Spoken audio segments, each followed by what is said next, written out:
You are watching Trending Vlogs with UB. You are watching Political Roundtable with UB. Like, subscribe, and leave your thoughts in the comments.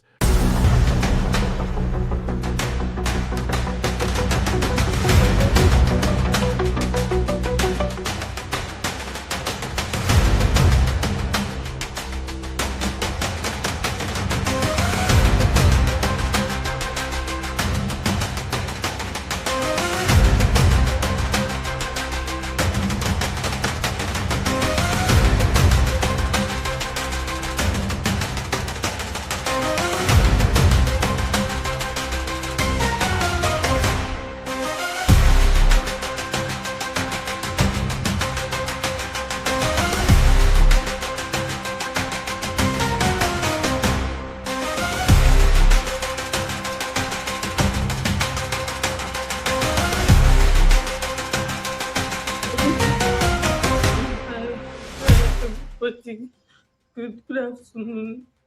Yesterday my mom and my brother traveled.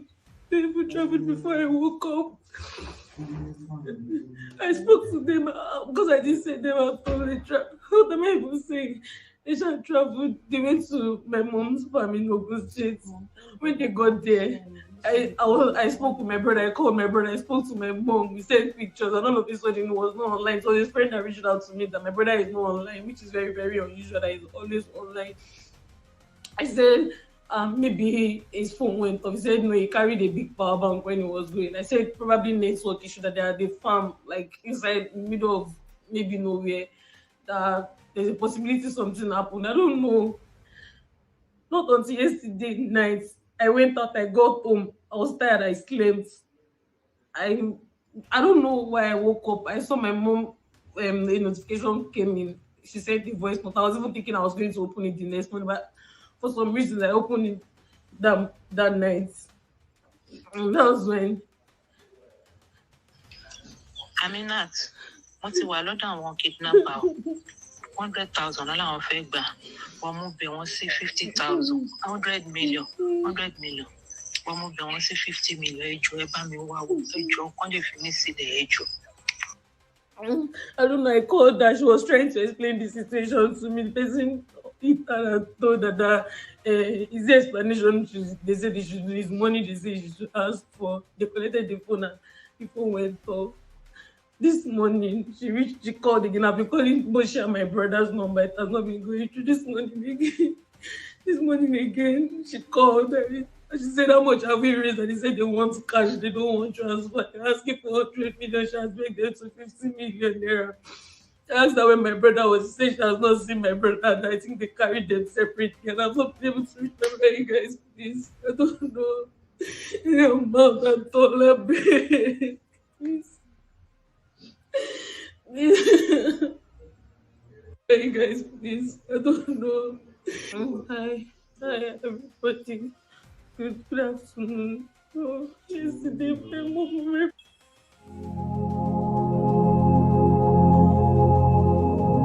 Yeah, start. I am Mrs. Alamu, FR. I am the principal of Community High School, Esiele, in Orire local government of Oyo State. On Friday, around 9:30, we were attacked by a certain group of people, and a good number of us were abducted, the staff and the students as well. And we have been here since Friday. I am making this video to ask for help from everyone, starting from the federal government of Nigeria and Oyo State government, Engineer Seyi Makinde, the Christian Association of Nigeria, and all well-meaning Nigerians, that they should come to our help and settle this thing peacefully so that our lives will not be lost. Thank you very much. Yeah, start. اثنين بس والله خير البل ما في حل فكوا جوا بس مرالين فوق والله ما ينم ويا برهان رسالة في البريد أجوزها أولا بتبان أنت عارف أجل زول لفات سلم له مباشرة دم بلني نين قاعدين في الميدان هنا عدو اثنين بس والله خير البل ما في حل حكوا جوا بس مرالين فوق والله ما ينم ويا برهان رسالة في البريد أجوزها أولا بتبان أنت عارف أجل زول لفات سلم له مباشرة دم بلني نين قاعدين في الميدان هنا عدو اثنين بس والله خير البل ما في حل حكوا جوا بس مرالين فوق والله ما ينم ويا برهان رسالة في البريد أجوزها أولا بتبان أنت عارف أجل زول لفات سلم له مباشرة دم بلني نين قاعدين في الميدان هنا عدو in Ondo State, our community to be precise, has fallen into a deep sleep after they invaded a community in Ondo State. They invaded this community. They want to abduct and kidnap people in this community. Now, as God may have it, this community placed a juju for protection over their land, and immediately they are coming inside this community. All of them fell into a deep sleep. As you can see in this video, for those of you that come and tell me you're carrying fake news, all of them were in Ondo State, our community to be precise, has fallen into a deep sleep after they invaded a community in Ondo State. They invaded this community. They want to abduct and kidnap people in this community. Now, as God may have it, this community placed a juju for protection over their land, and immediately they are coming inside this community. All of them fell into a deep sleep. As you can see in this video, for those of you that come and tell me you're carrying fake news, all of them were sleeping. They laid their guns on the ground and they were sleeping into a very deep sleep. Now, what Nigerian government cannot do by capturing these bandits in Nigeria, a simple community has done that. Now, this community were able to capture these bandits by placing a juju over their land. Is a kind of protection over their land. This is exactly what we need in Nigeria. If Nigerian governments are incapacitated to do something over the insecurity that we are dealing with in Nigeria, it's high time juju people take over. It's high time juju people help us to do something. Now, this information I got it from Gossip News. This community in Ondo State, our community, placed a juju in their land, and immediately these bandits entered this community. All of them fell into a deep sleep. In Ondo State, our community to be precise, has fallen into a deep sleep after they invaded a community in Ondo State. They invaded this community. They want to abduct and kidnap people in this community. Now, as God may have it, this community placed a juju for protection over their land, and immediately they are coming inside this community. All of them fell into a deep sleep. As you can see in this video, for those of you that come and tell me you're carrying fake news, all of them were sleeping. They laid their guns on the ground and they were sleeping into a very deep sleep. Now, what Nigerian government cannot do by capturing these bandits in Nigeria, a simple community has done that. Now, this community were able to capture these bandits by placing a juju over their land. Is a kind of protection over their land. This is exactly what we need in Nigeria. If Nigerian governments are incapacitated to do something over the insecurity that we are dealing with in Nigeria, it's high time juju people take over. It's high time juju people help us to do something. Now, this information I got it from Gossip News. This community in Ondo State, our community, placed a juju in their land. Your Excellency, the President of the Federal Republic of Nigeria, Alhaji Bola Tinubu, Your Excellency, the Governor of Kogi State, Alhaji Usman Ododo, and Your Excellency, Honorable John Ura, the Dekina Local Government Chairman, and the Senator, Alhaji Eshosho, and also IGN, the House of Rep. This is Aloko Ogananigu. Ogananigu is made up to 20 to 17 community that combine together that made up to Ogananigu. Right now, we are under attack. It's more than 10 days now. We have been pleading. We have been begging. We have been seeking for help for the security agency to help us because we are helpless. Right now, there is no single individual in this community. Nobody You can't find anybody in any compound. They are all run away for their life. You see, this is not a promise our leader promised us. This is not a promise you promise us. You promised to protect the life and property of your people. Here we are. Our life is in danger. Come to our aid. We are begging. Please, these people have attacked the neighboring village. More than 3 to 4 community right now. And as I'm speaking with you, we have lost not less than 20 people. Please and please, we are seeking for your help. This is Aloko Ogananigu, the center of Ogananigu entirely. You can see nobody. We are all run away for our life. You see, you promise us we are the leader of tomorrow. You say we are the leader of tomorrow.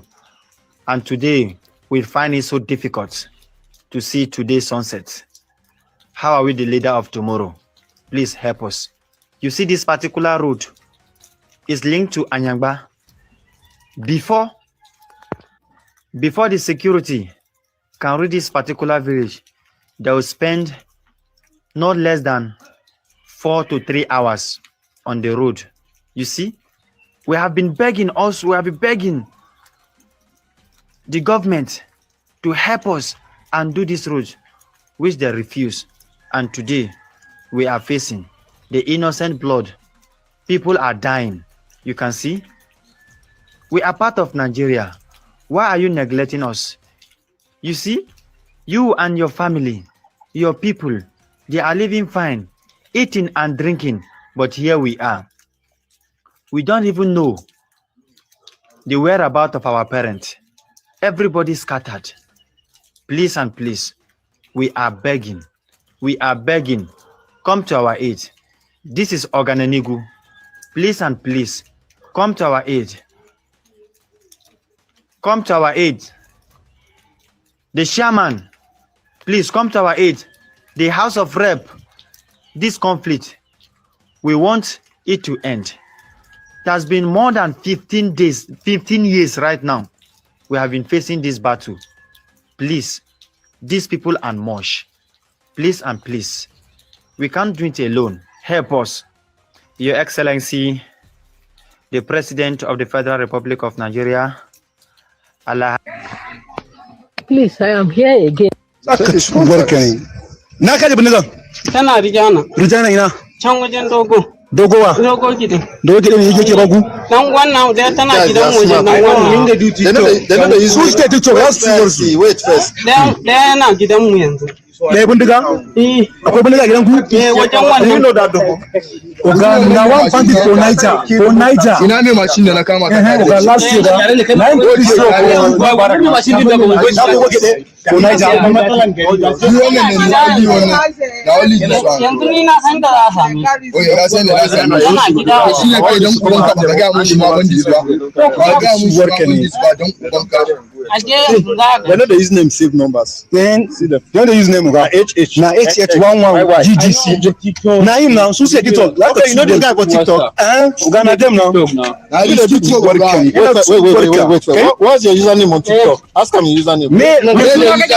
TikTok naka. Saleh Ibrahim. Let him sit down. Let him sit. Guy, this body camera. Now see this guy, but that kind of TikTok online. So thank God today we don't catch him. Today he won't don't finish. We never see anything. Sir. Okay, sir. We go clear that today. Don't worry now. See here, my money. They don't already kidnap person. Don't worry now. You never see anything. We go finish you today. We go kill you. See you every day. Make us. See ya. Hey, one again. Hey, Mona see for you. No, that person.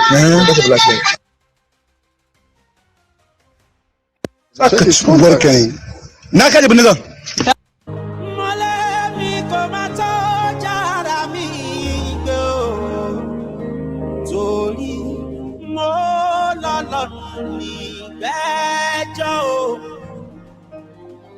Èmi kò tọ́jà ara mi gbé o torí mọ́.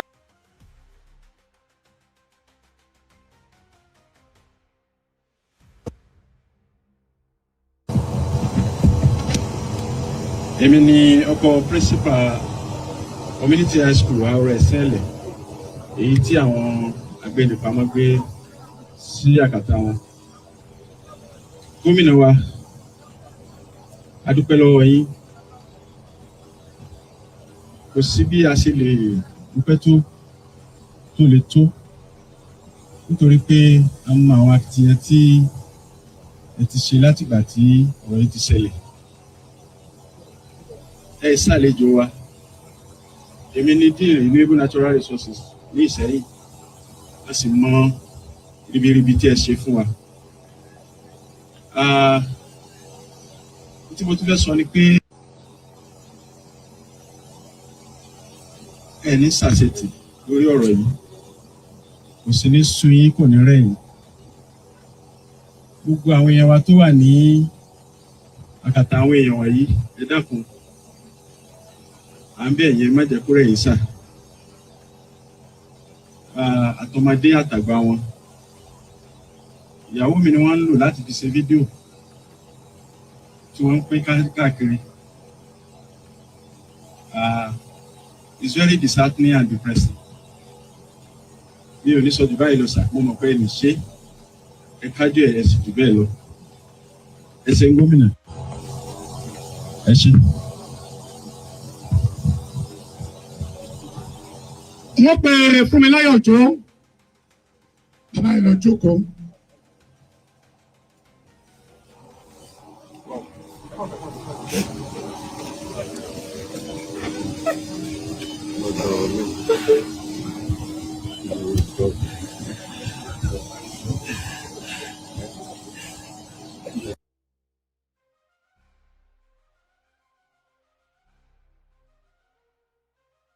You are watching Political Roundtable with UB. Like, subscribe, and leave your thoughts in the comments.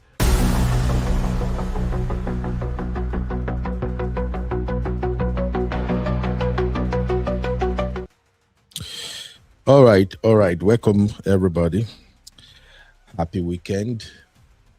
I usually don't go live around this time, but sometimes when I have some thoughts in my mind and I just want to vent or I just want to clear my mind, I'll do a show like this. I called it a sober reflection show. If you're watching, please, you can help me hit a like.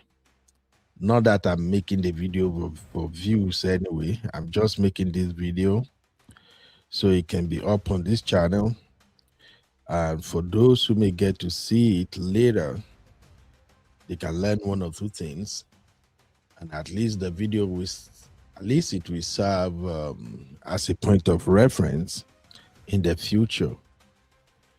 I've been home all day. I have 3 engagements today that I was supposed to be, but somehow my spirit was just so down. I tried to attend a couple of them, but I went out, and when I got to the venue, I just came back home. I don't know why I'm wired like that, but we are human, so I think that is just my spirit ministering to me that something is not right. And since I have a platform, maybe my spirit just wants me to come here and bear my mind. Hopefully I can have some peace. Now, before I go deep down into what I want to talk about, as you can see the banner, the top link for this show, it says, which way Nigerians? Where is our country? Yes, where is our country? As a podcaster, I have people who work with me. I have a team that source information. I have somebody sourcing information on international scene. US, Europe, UK, Canada, everywhere, even other African countries. And I have people who I delegated to source information for me on what's going on in Nigeria. And the coolest part is most of my team members are in Nigeria, so they are 6 hours ahead of us. So every day when I wake up in the morning, I go to our WhatsApp operating group. There is always tons of information at my disposal, and I'll just scroll through. Now, for the past 1 week, one information that shows up on our operation platform mostly is this kidnapping, banditry, and terrorism in Nigeria.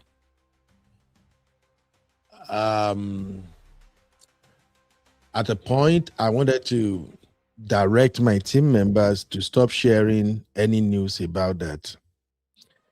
But then I said to myself, what message am I sending across to the team? If I tell them I don't want to wake up to news of Nigerians where they will say 40 people has been kidnapped today, 200 student has been grabbed from a school, Boko Haram invaded a farm, bandits are destroying a village. If I ask them not to share those news, what message am I sending across to them? So every day when I wake up, there is always news upon news of banditry activity in Nigeria. And I don't know where to start. You can barely scroll on any social media platform where Nigerian blogs are operating, and you wouldn't see countless posts about banditry and the level of destruction that is going on in Nigeria. So I am disturbed. I am disturbed in my spirit. I'm disturbed in my soul. Just like many other people who live in the diaspora, there are times I felt like there's no need to speak about Nigeria. After all, you don't live in Nigeria. Sometimes I felt like, why bother myself about Nigeria? I'm an American. I'm an American citizen, full-fledged citizen, with all rights of American citizen. And over here in America, we have a lot to do with ourselves here in America. Those of us who live in diaspora, you know what I'm talking about. We have bills, we have jobs, we have daily challenges we contend with.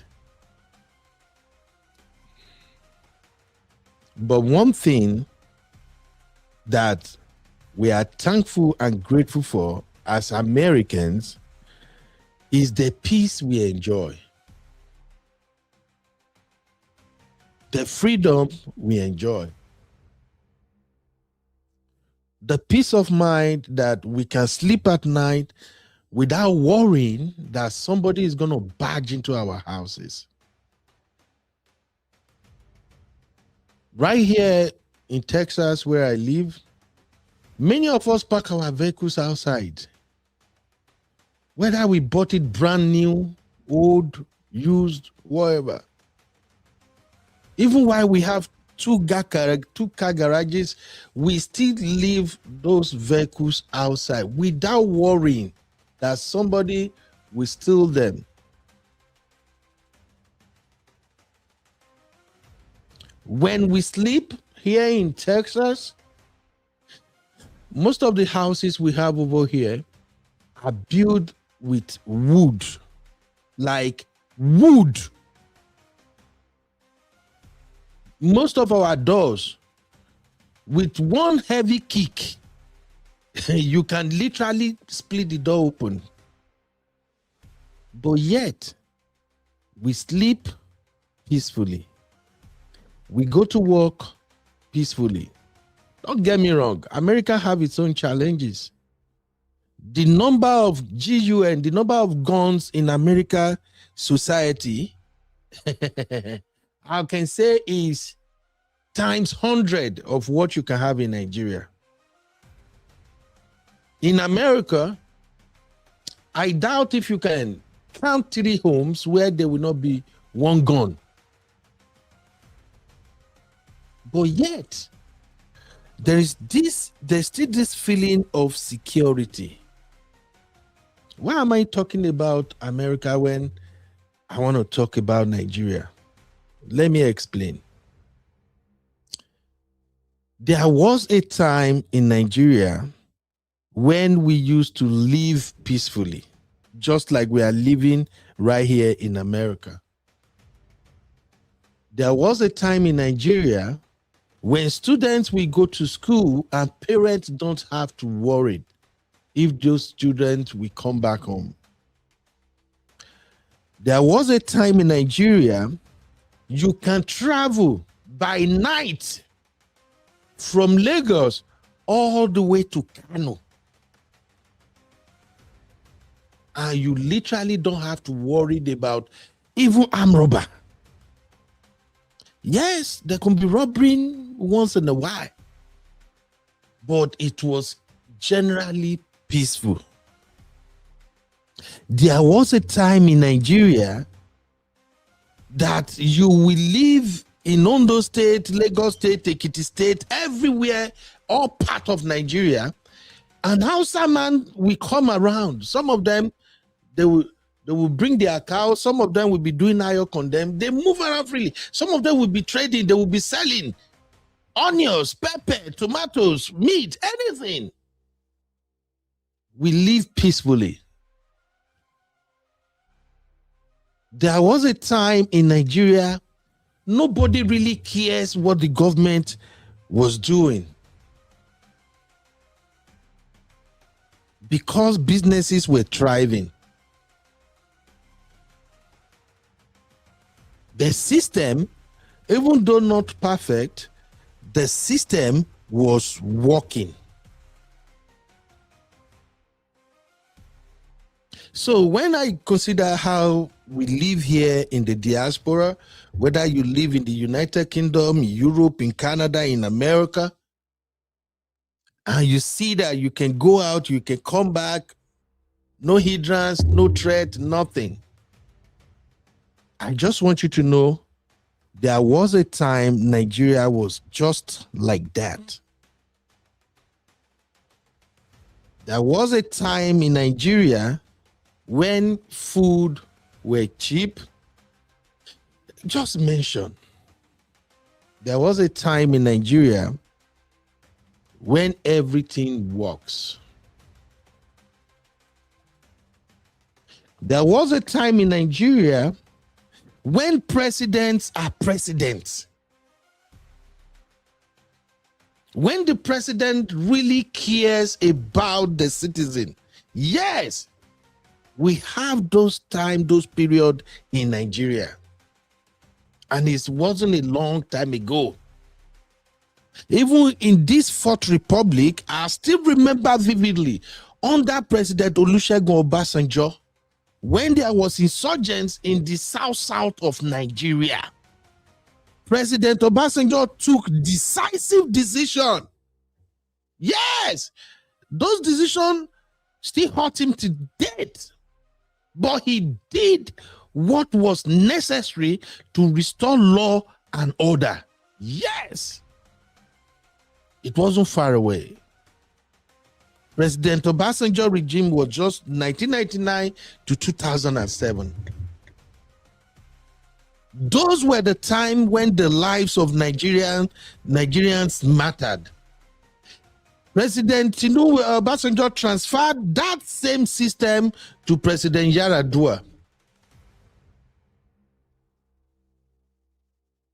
And after Yaradua passed, that Goodluck Jonathan came to power, that was when we begin to have this madness in Nigeria. Why? Because some people are just ways too tribalistic that they can't stand the idea of a Southerners being the president.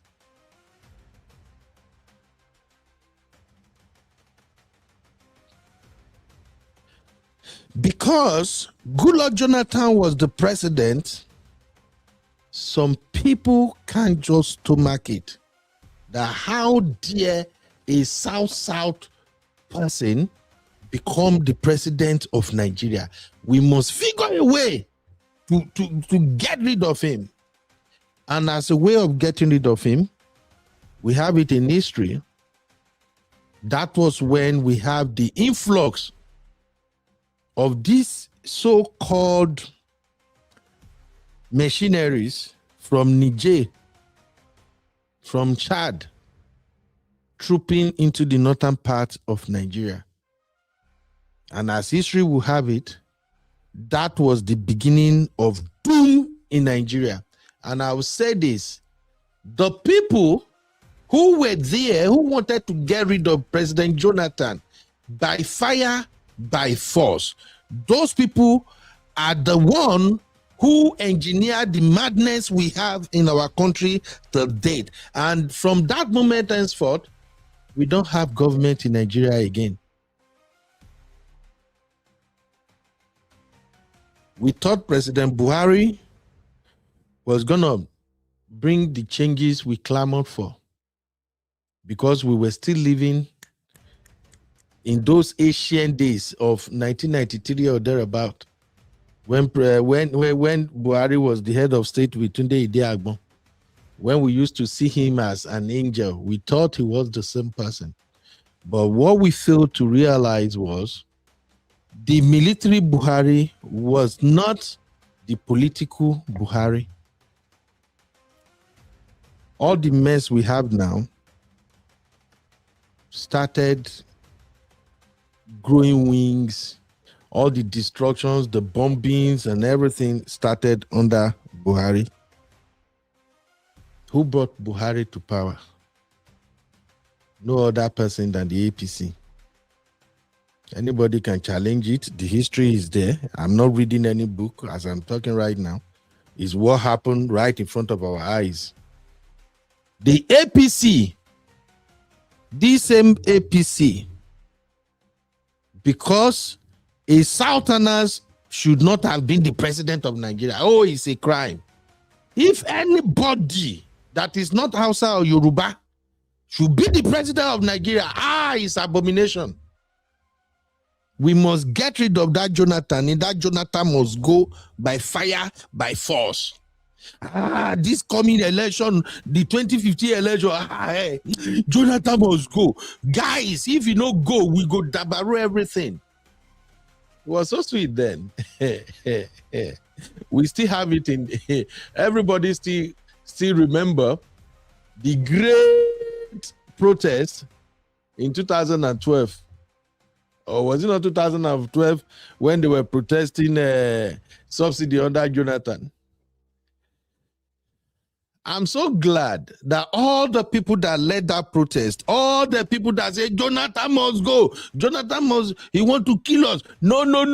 He doesn't know how to govern. He is this, is that. All the people who protested, who raised their voice, criticized him, did every nonsensical thing they can do. I'm so glad they are all alive today. And see what the same people who criticized Jonathan, they are now doing when it is their turn. Where is our country? That's just the question I want to ask on this show. Where is our country? The people said Jonathan is a mess. He does not know how to steer the country to become America, to become like America. The people say, oh, they have the master plan. Jonathan don't know nothing. We must get rid of him. The almighty APC. Here we are today. I'm glad they are in power. And I'm glad that they can see the result of what hatred, tribalism, religion, bigotry, and all those nonsensical things they were peddling and spreading in the country. I'm glad that they are alive and they see the outcome of it today. This is so good. Even if this happened to be a movie script, they cannot write it way better than what we are witnessing right now. And I'm also happy that all the people who are pushing this tribalism, it must be my people, it must be my person, nonsensical propaganda in Nigeria. I'm so glad that everybody, you are alive today and you see what has become of our beautiful country. This is so good, man. This is so good. Now, let me just address the reason why I'm doing this show. Like I said, when I do shows like this, it's because I'm disturbing my spirit. I just want to voice out my frustration. This is not a show for clicks. It's not a show for views. It's just me expressing myself as a Nigerian. I just want to appeal to our conscience. Hopefully, we can wake up from our slumber and see what is happening right in front of our eyes. Thank you, ladies and gentlemen. If you're watching, please help me hit the like.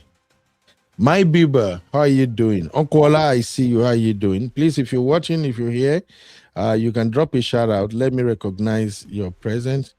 I see you. Is that, how do I pronounce your name?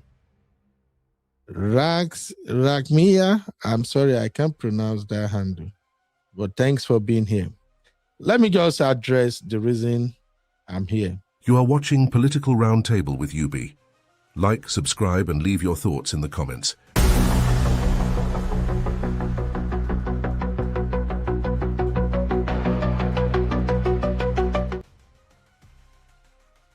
Thank you, everybody. Thank you, everybody. If you're watching, can you please help me answer this question? The question on the screen. Would you say President Tinubu and the governors are protecting Nigerians? 1 for yes, 2 for no, 3 for undecided. You don't have to say anything, just cast the vote.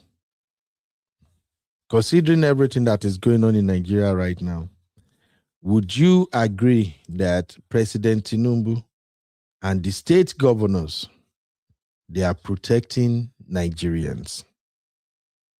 1 for yes, 2 for no, 3 for undecided. My vote is 2. I wish I can type these two in 10,000 folds. My vote is no. Shout out to you, my lovely sister B. Palmer. My own sister Bola, how you doing? That's my vote. Neither the president nor the governors are protecting Nigerians. Let's call it what it is. This President Tinubu, he has no clue how to protect Nigerians. That's my take. The governors, they have no clue how to protect Nigerians in their state. The second question I would love to ask is this. Who is in charge of Nigeria right now when it comes to securing the lives and properties of Nigeria? I'm going to put it in the banner. Who is in charge of protecting lives and properties in Nigeria? 1.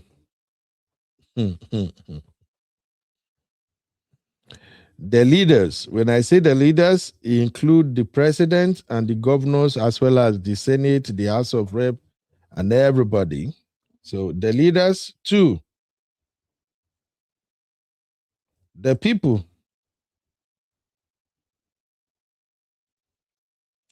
So help me cast your vote. Feel free, don't be a stranger. We're just deliberating.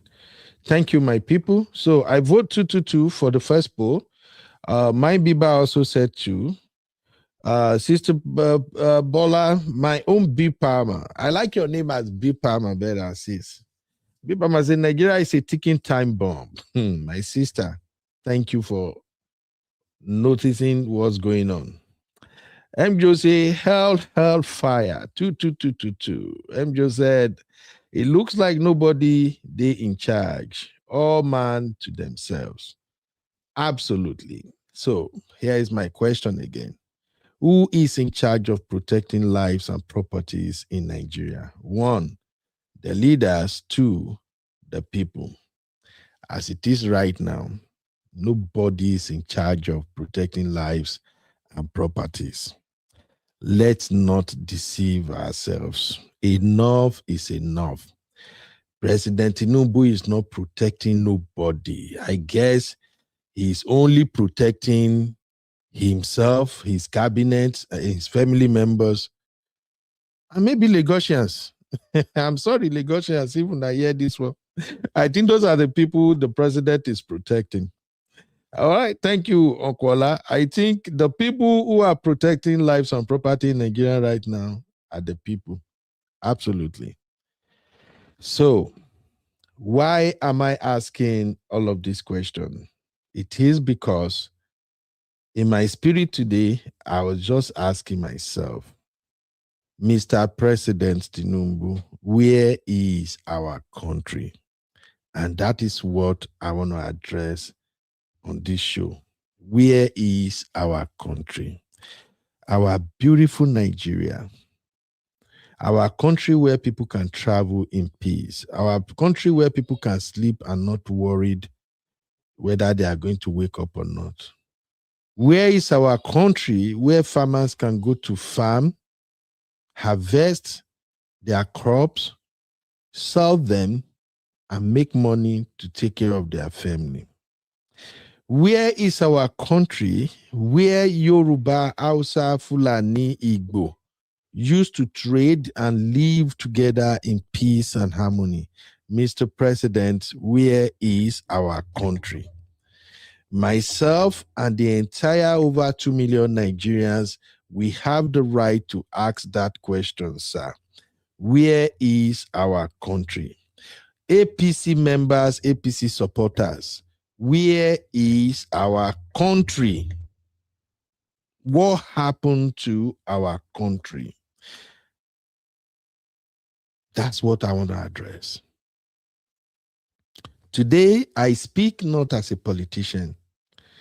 I speak not as a member of any political party. Even though I claim obedient, at this point, I don't give an F about anybody, any party, any person. The only person I care about right now are Nigerians. I care about we as Nigerians, not any politician. I don't give an F about politicians.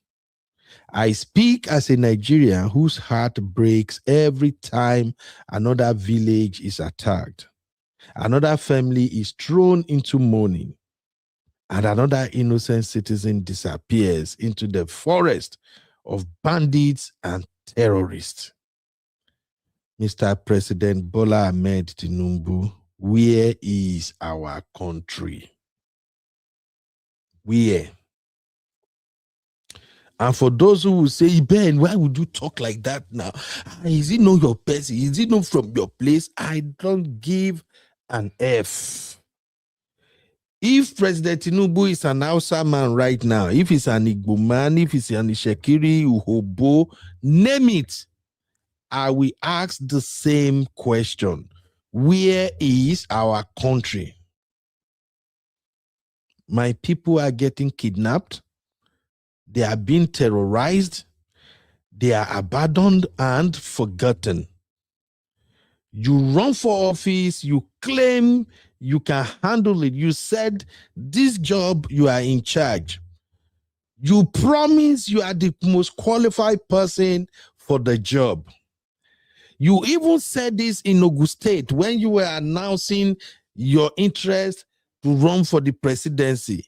You said in Yoruba, and I quote, "Egbe kini yi wa, emi lo kan." Meaning, bring this thing home. It is my turn. Mr. President, you told us, you assure us you have what it takes to protect the lives of Nigerians. So what happened to our country? What happened to those promises you gave to Nigerians? You stood on the podium everywhere you go, even though you escaped having a debate, even though you escaped being questioned as a candidate.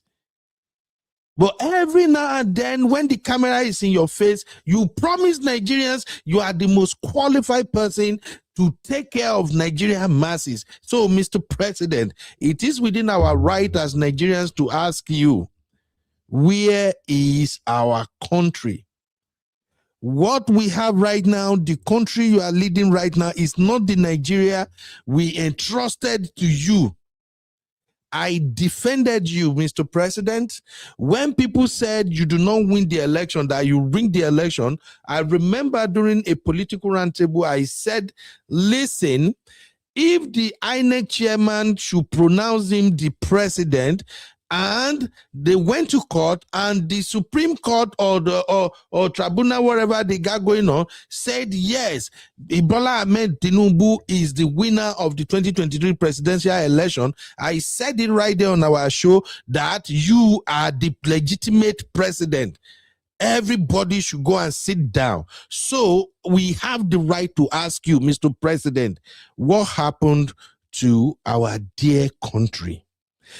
Your supporters have argued over and over again. Your supporters said you are Mr. Strategist. Your supporters said it to our faces. They blog about it. They made video about it. They said you build Lagos. You literally carry Lagos on your back. Lagos was nothing before you came. Lagos was not existent. When you came and you became the governor, all of a sudden you magically, with a magic wand, you turn Lagos State around to paradise. Oh, you are going to fix Nigeria. Nigeria will be okay. Mr. President, where is our country?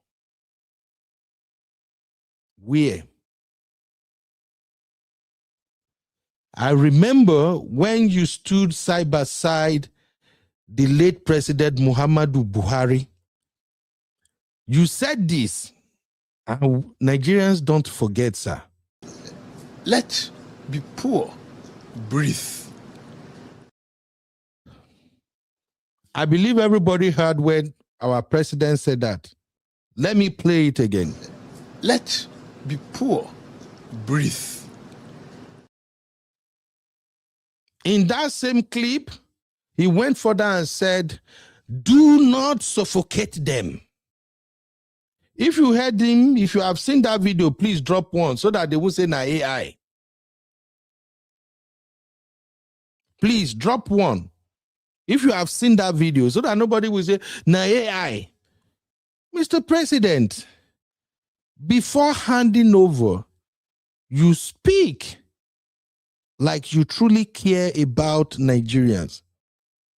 Before the handing over, you addressed the nation. You spoke in your beautiful accents that you love Nigerians, that no matter what,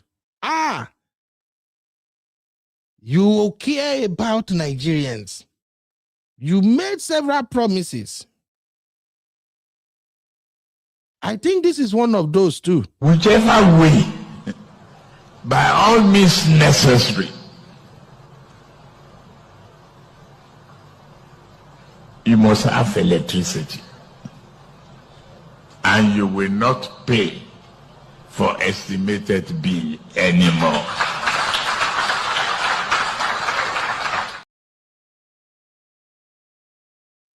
These are the things President said. Thank you, my Bilber. At least I'm not crazy. I'm not the only one who heard him say these things. So, for those Tinubu supporters, bloggers, YouTubers that might see this clip and you want to come for me, let me make it clear now. As a Nigerian citizen, it is within our right to question our president. If you have a problem with that, you can go and hug Transformer. It is within our right to ask Mr. President, how are you protecting the lives of Nigerians? What are the efforts you put in place to protect Nigerians? Is there any hope that Nigerians will no longer be killed like animals? It is within our right to ask. So if it pains you as APC supporter and you have a problem, I say, what did this guy say? This guy, you are stupid, you are dumb. Well, ask yourself, ask your soul. How was the country before your president got in? I almost fell for it. I almost believed that, President Tinubu won't be a liar anybody. They don't burn anybody well. If they try any nonsense, President Tinubu will crush them. I almost fell for it. Like millions of Nigerians. When his supporters were saying, he built Lagos. Don't you see what he did in Lagos? He built Lagos. Lagos is like Dubai. He turned it around. He laid the blueprint. He laid the white print. He bring the red plan together. I was like, oh yeah. Maybe some of us are crazy. Maybe truly. This old man we are looking at is actually not old. Maybe truly. This man really have what it takes to tame this terrorist. Maybe Loto, he will do it. A whole Jagaban. We almost believed that when Baba enter Abuja like this, or be ally anybody, they don't burn anybody by power. When they do PIM, who be terrorists, he will direct the soldier to crush them. We almost believed. Well, ladies and gentlemen, we are 3 years down the lane. Here we are. We are counting bodies almost every day now. I was watching my sister Momo 5 show earlier today, and I was watching all the videos Momo 5 was playing. While we were talking about the kidnapping and abduction that went down in Oyo State, I don't even know there's been another attack in another town that was not making the rounds. And a lot of people actually lost their lives there too. Under your presidency, killing now become the norms. Under your presidency, Nigerians are now living in fears. So I ask the question, Mr. President, where is our country? Where is the Nigeria that promised security and protection to its citizens? Where is the Nigeria where parents could send their children to school without fear? Where is the Nigeria where farmers could cultivate their land without armed men invading their communities, Mr. President? It's just a question. APC supporters, the same question goes for you. Where is the Nigeria where ordinary citizens could travel from one state to another without wondering whether they would arrive or not? Today, millions of Nigerians live under the shadow of fear. Let's tell ourselves the truth. Enough of this tribal bigotry. Enough of this, it must be my person or it's not your person. Enough. You can't have a country where the system functions under nepotism, under tribalism, under religion affiliation. It doesn't work. In 2022 to 2023, when President Tinubu was running for presidency and he chose a Muslim to be his VP, we said it then that this is looking like first of its kind in Nigeria politics. So There has never been a time in Nigeria politics where you have both president and the vice president coming from the same religion. In a country where religion is one big factor that determines if we are together or if we're going to be apart. We spoke up then. These same bigots, these bigots that are running up and down just because of whatever they are going to eat, because of crumbs, because of political crumbs, the small money when we reach them to even do nothing. They were on our faces then. They shut up. It doesn't matter. Muslim ticket, community, it doesn't matter. What matter is who is there, who is there. Where are we today? Ask yourself, why do you think it's so difficult to bombard these bandits and terrorists when their number was relatively small? I'm just asking questions. A report by the United States that they released, I think they released that last week. They said the number of these bandits in Nigeria is about 30,000. Ladies and gentlemen, when this banditry and all this nonsense started, I don't think their number is even up to 5,000 when they started. They were relatively small. When they could be crushed easily. But why do you think it's so difficult to crush them? The answer is right before our faces. You have a Muslim ticket as your president and your vice president. Under Buhari, it seems like Osunbagio did not do anything. No? Like as in Osunbagio seems like a figurehead under Buhari, isn't it? But what happened? There are still some decisions that Buhari have to make because his vice president is a Christian. He reached our turn, our own person turn. We broke all barriers. We threw caution to the winds. We went ahead and said, it doesn't matter. Muslim, it don't matter. You think a Muslim president and a Muslim vice president will literally allow your military to go and unalive thousands of their own kind? Okay, I'll leave it at that. But the question still remains, where is our country? Or can't we ask that question? Supporters of Mr. President and APC, can we at least ask that question? Where is our country? I don't care if you have Muslim president, Muslim vice president, Muslim Senate president, Muslim speaker. I don't care. In as much as people can travel from Lagos to Kano, Kano to Enugu, Enugu to Port Harcourt, and they will not be kidnapped. I don't care. In as much as the electricity you promise us, we actually see improvement, I don't care. If you like, even make the entire cabinet Muslim, it really don't matter. In as much as the country can progress as a unit, people can live peacefully, they can run their own businesses, children can go to school. I don't care. But when there is destruction of lives and property, where it becomes difficult for ordinary Nigerians to live on a day-to-day basis, they have to live under fear. Oh, we will ask questions. And APC supporters, for all I care, you feel carry your head, may you go, in fact, go hug transformer.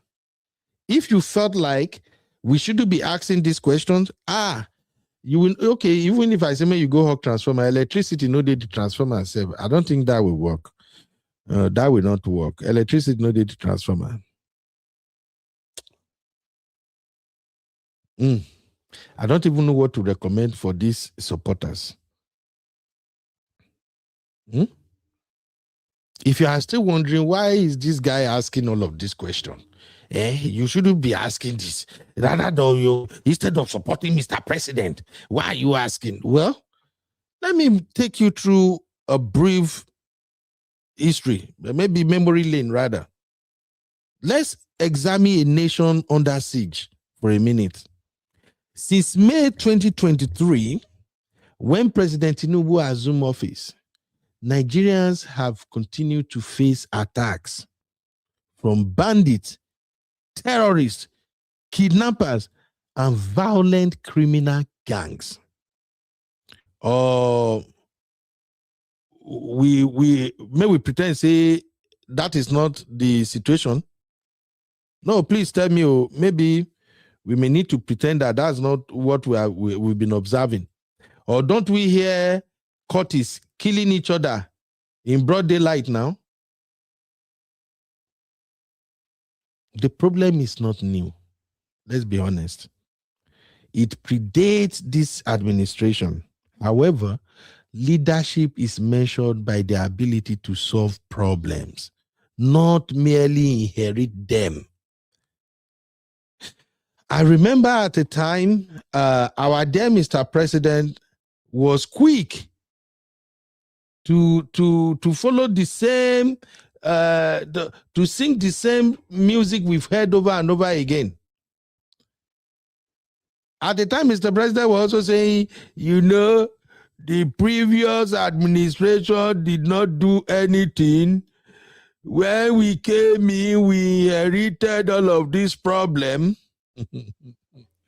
And I just look like, bad me, I love you. Hey,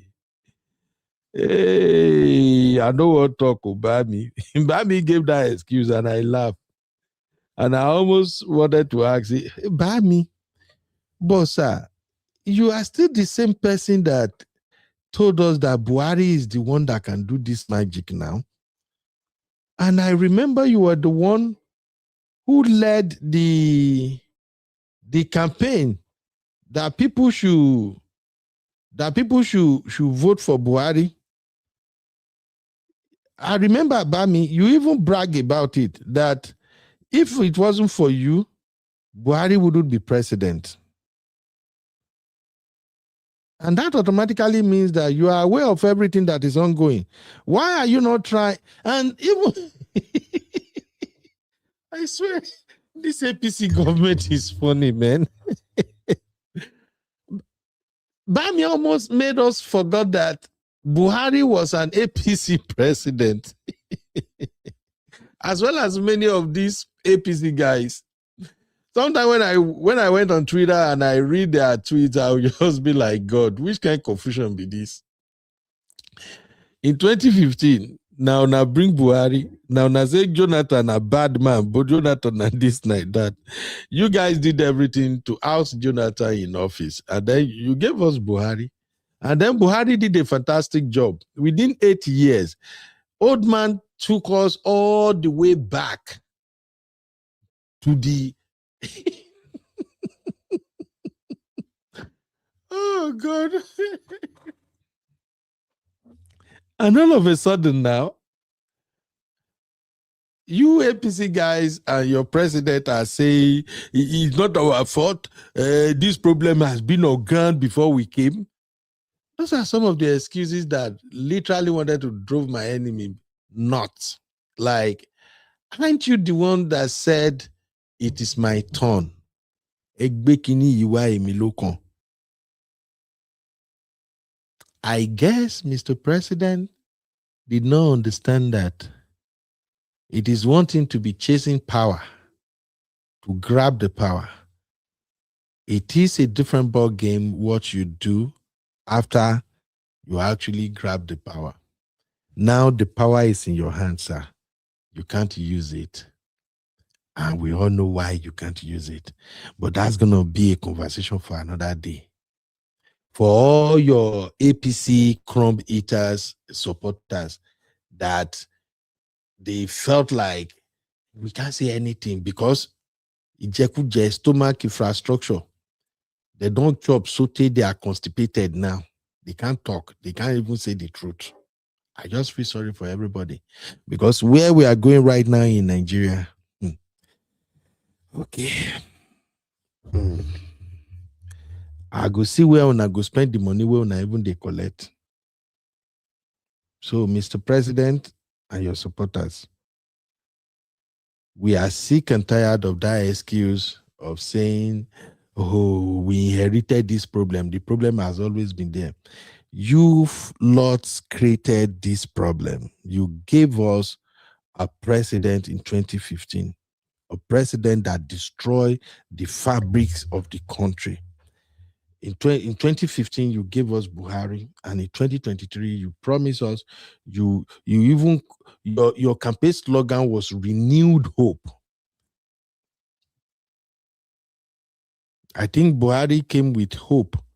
Is it hope for the hopeless or something? And then you came, you say renewed hope that you're going to make Nigeria work. There are records all over the places now that under 3 years, this administration has borrowed more money than all the past administrations put together under 3 years. Under 3 years, Nigeria has been so divided than it was before. Under 3 years, we have lost more innocent Nigerians across the country. Under 3 years, Nigeria is fast becoming a one-party country. Forget the charades that is going on now. We all know what's up. Under 3 years, all the system has become more corrupt than it was before. Under 3 years, no government parastatal can function without Baba said so. Is that how we want to live? Mr. President, where is our country? APC supporters, where is our country? Remember, we are all Nigerians. Even though the game plan is to divide us along party lines, we still have to remember we are all Nigerians. Across Kaduna, Zamfara, Katsina, Niger State, Sokoto, just name it, Borno, Benue, Plateau, and several other states in Nigeria, communities have been attacked repeatedly. Villages have been burned. Farmers have been killed. Women have been abducted. Children have been kidnapped from school. It has become a common occurrence now. Under your watch, APC, under your watch, the entire country is turned upside down. Many Nigerians now believe that criminal gangs exercise more authority in some rural areas than the government itself. What a shame. What a shame. Una shame, they shame me. Wallahi talai. Una shame, they shame me. Under una watch, bandits are dictating, abducting people anyhow. And yet, we have Mr. Strategist. Baba can solve every problem. Mr. President, where is our country? The numbers tell a disturbing story, my people. In case you are wondering, why are you talking like this? Let me remind everybody. Data from multiple security and monitoring organizations, they paint a troubling picture, my people. Let me even check some of the data that I gathered earlier today. Listen to this. Reports indicate that from May to December 2023 alone, 5,800 people were killed and more than 2,700 people were kidnapped in insecurity-related incidents under APC's watch. They be on control everything. In 2024, the situation worsened with over 7,500 deaths and more than 6,400 abductions reported in 2024. Just look at the numbers. Another report in 2025 also cited that several security analysts, they mentioned that at least, where is that number? I gathered some of this number somewhere here. God, this thing is crazy. Yes, according to their report, 4,722 Nigerians were abducted and nearly 1,000 kidnapping incidents between July 2024 and June 2025 alone. Kidnappers demanded tens of billions of naira in ransom payments. We be living in Nigeria now, no be today. At what time have we had any government that kidnappers are holding to ransom, to holding on their blockers to come and pay ransom in order to free Nigerians? And yet, if we talk, we say, don't talk, don't say that. The numbers are climbing. Where is our country? That's all I want to know. What is the way forward? The other day, the one that called himself special advisor to the president on communications was chasing clout with a content creator. In case you don't know, Very Dark Man is a content creator. In a country where the entire country is falling apart, your chief special advisor, or is it strategic communication or whatever, is chasing clout with a content creator. What a shame. Children are adopted from school, then they bush. The president's special advisor on communication and strategy, whatever he call himself, rather than tweeting, updating Nigerians on the situation on ground, assuring Nigerians that they are going to get these children and the teachers and everybody back, dude was on X tweeting about Very Dark Man. What a shame. On an audio that even a 5 years old, 5-6 years old boy or girl can tell that that was a clone. That was an AI. A whole next person to president. You are president, no Kukuma, they talk. Mr. President don't talk. He doesn't address Nigerians.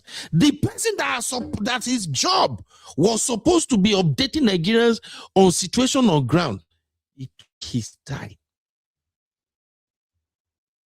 Going into battle with Very Dark Man, a content creator, a boy who is also trying to survive, a boy that the inefficiency and ineffectiveness of your administration created, or you don't know that Tinubu administration is the one that produced a Very Dark Man. Y'all don't know.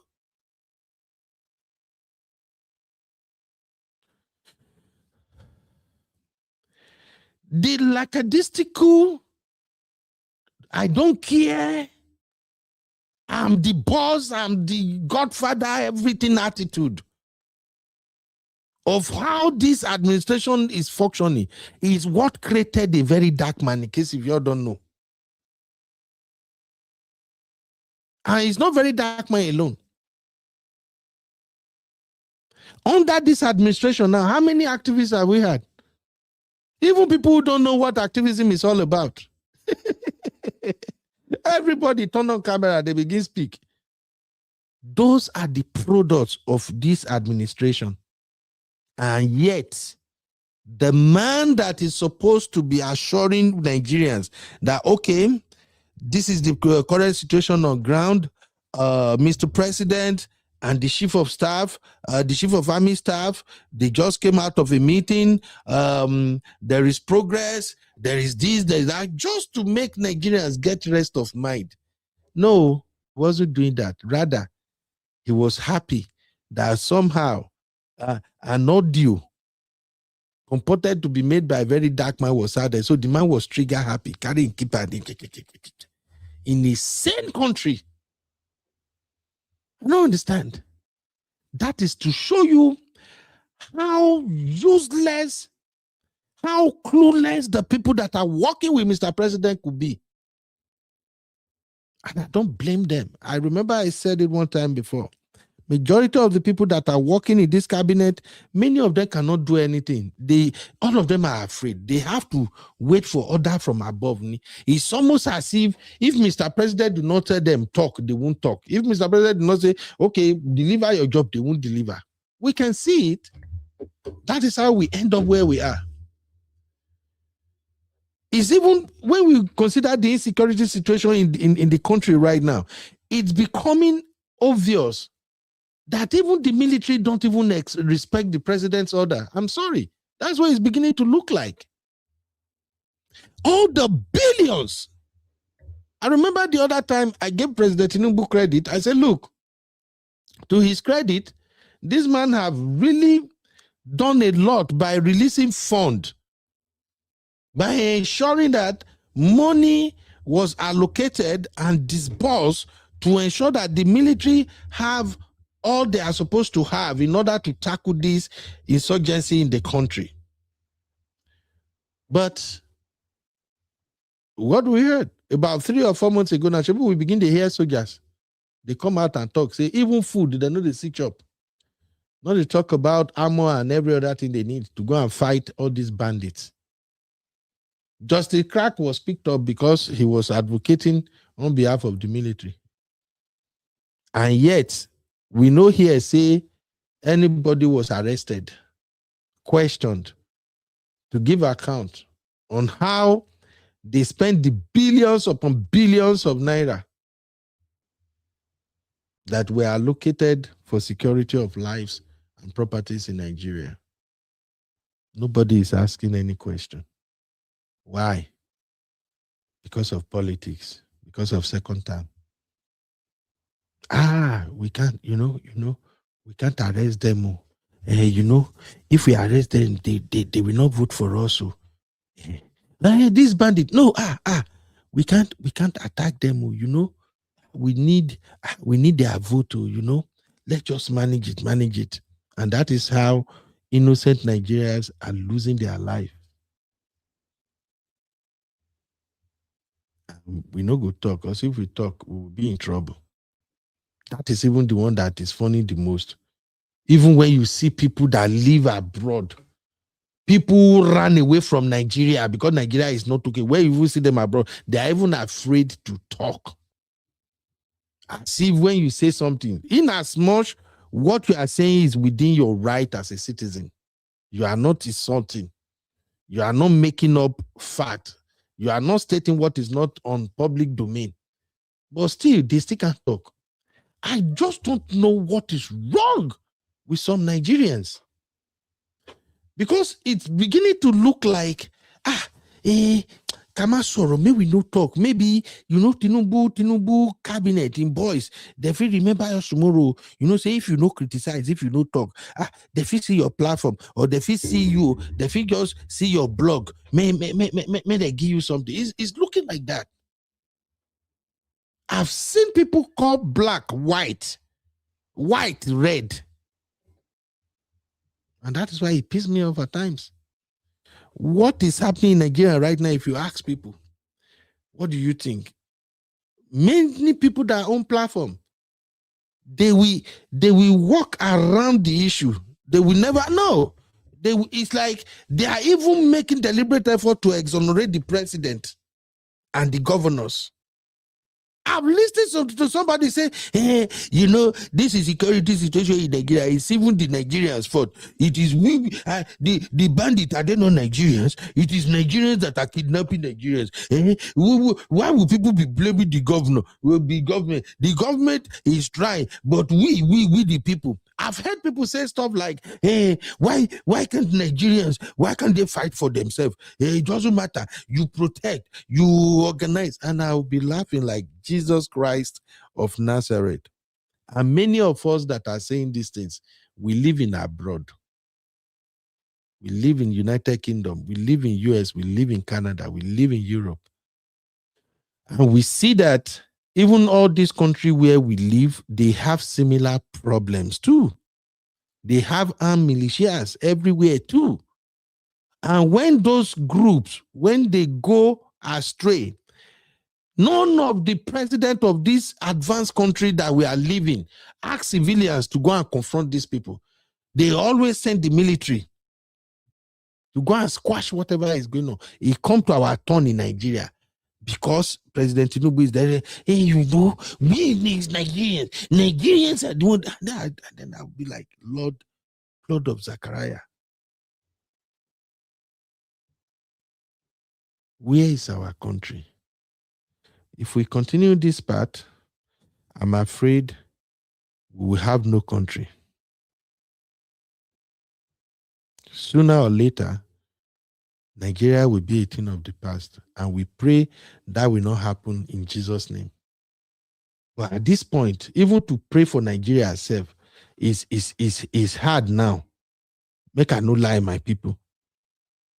I think we've gone past the period of praying for Nigeria. No. It's becoming glaring every day that prayer does not work in situations that involve these bandits. I heard somebody saying, even the president was saying, is it yesterday? That the president was saying, let us pray for the country.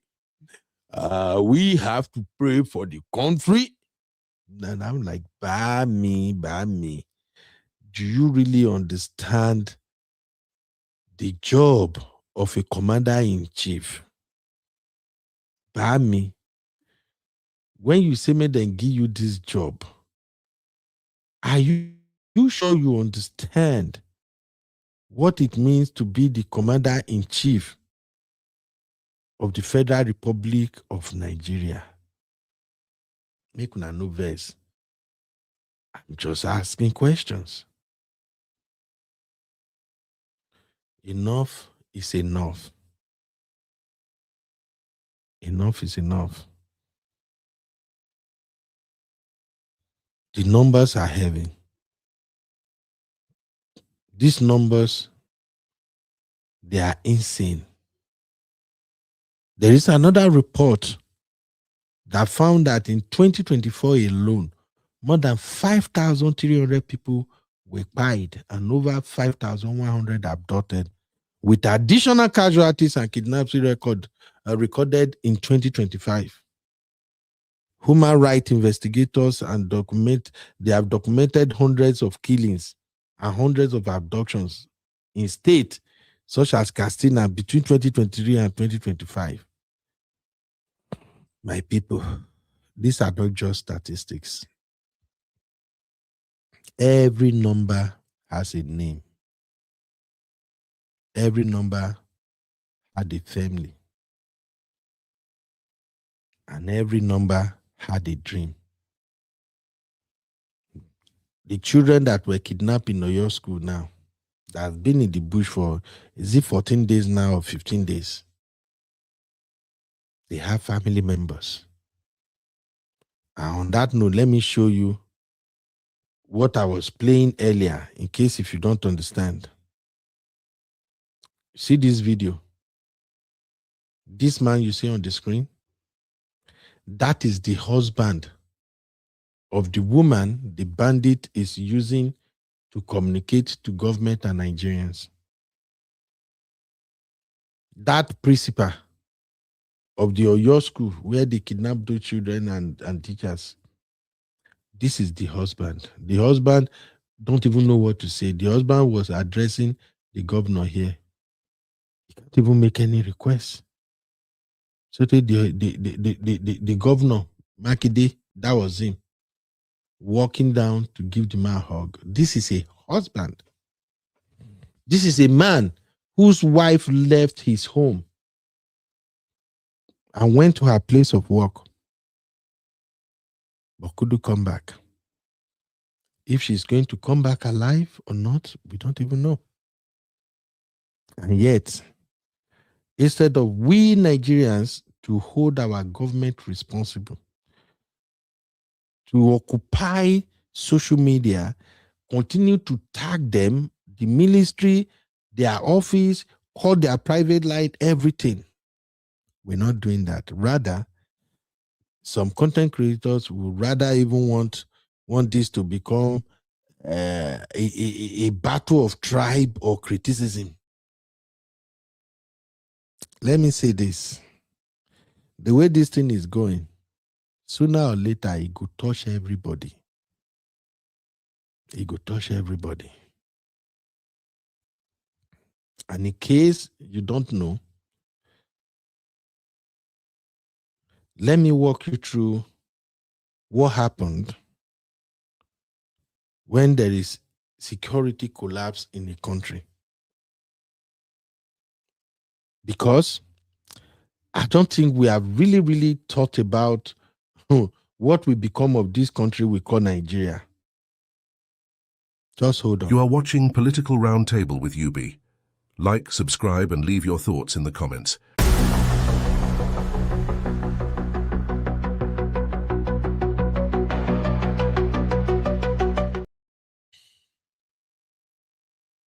Welcome, my people. Don't worry, this is just me ranting. I'm just disturbed. And I just feel like I should be talking to myself. What happened when bandits overwhelm citizens and government of a country? That country enters what is described as security collapse cycle. Fear spreads, government authority weakens, and criminals begin to control daily lives. As it is right now in Nigeria, my people, the bandits are the one in charge. Enough is enough. Let's stop fooling ourselves. Nigeria that we have right now, the bandits are the one in charge. They are the one who dictates what's going on right now. I'm so sorry, Mr. President. I'm so sorry, APC members, but it is what it is. Even the late head of state, Sani Abacha, said, if insurgency went for over 24 hours, the government hand is in it. So my people, when I asked at the beginning of this show that who do you think is in charge in Nigeria? I say, is it the government, the president and the governors, or the people? The third option that I did not include is the bandits. The true answer is the bandits are the one in charge of Nigeria. They are the one that determine everything now. If you think they are not in charge, for those of you who have father, mothers who are farmers, those that literally leave their town or their village and go into the forest to farm, tell them to go there or ask them the last time they've been there. I remember I also played a video here showing you a town that was deserted by the people who live right there. If you go to our news outlet now in Nigeria, what is the top news coming out of Nigeria? It's news of banditry, kidnappers, terrorists, attack here, soldier bomb there, US is coming to help, one church attack, one village has been sacked. What we have in Nigeria is security collapse cycle. Fear is spreading, government authority weakens, and criminals begin to control daily lives. So let's look at some of the implication of that. Socially, there is loss of trust in government.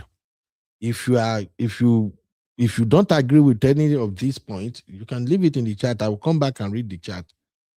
Just say, okay, UB, I don't agree with this point. As it is right now, Nigerians have lost trust in the government when it comes to insecurity. If you agree with me, drop a 1 in the chat. Drop a 1. If you believe that Nigerians have stopped trusting the government to protect them, drop a 1. Number 2, there is mass displacement in Nigeria now. Because it's not happening in the major cities and states in Nigeria, we are still thinking, it's nothing. Many villages have been deserted already now. Villages have become empty. A lot of families have run to safer towns now. You remember we have IDP camps in Nigeria, right? It don't full. The IDP camps is overwhelmed right now. A lot of people have relatives now. Those people who live in the city, they have people from villages now coming over to stay with them in the city. Children have I trust parents now. Those who live in the rural area, I don't even think they are sending their children to school anymore. And the communities are breaking apart. Number 3, there is trauma and fear in Nigeria now. Look at all these videos we see every day. Let me even confess to you guys now. You see your teacher that was beheaded. The first time I will see that video, I think it was on Twitter. You know how you log into X, and if you do not click anything, you will see video playing. That was how I get to see the video.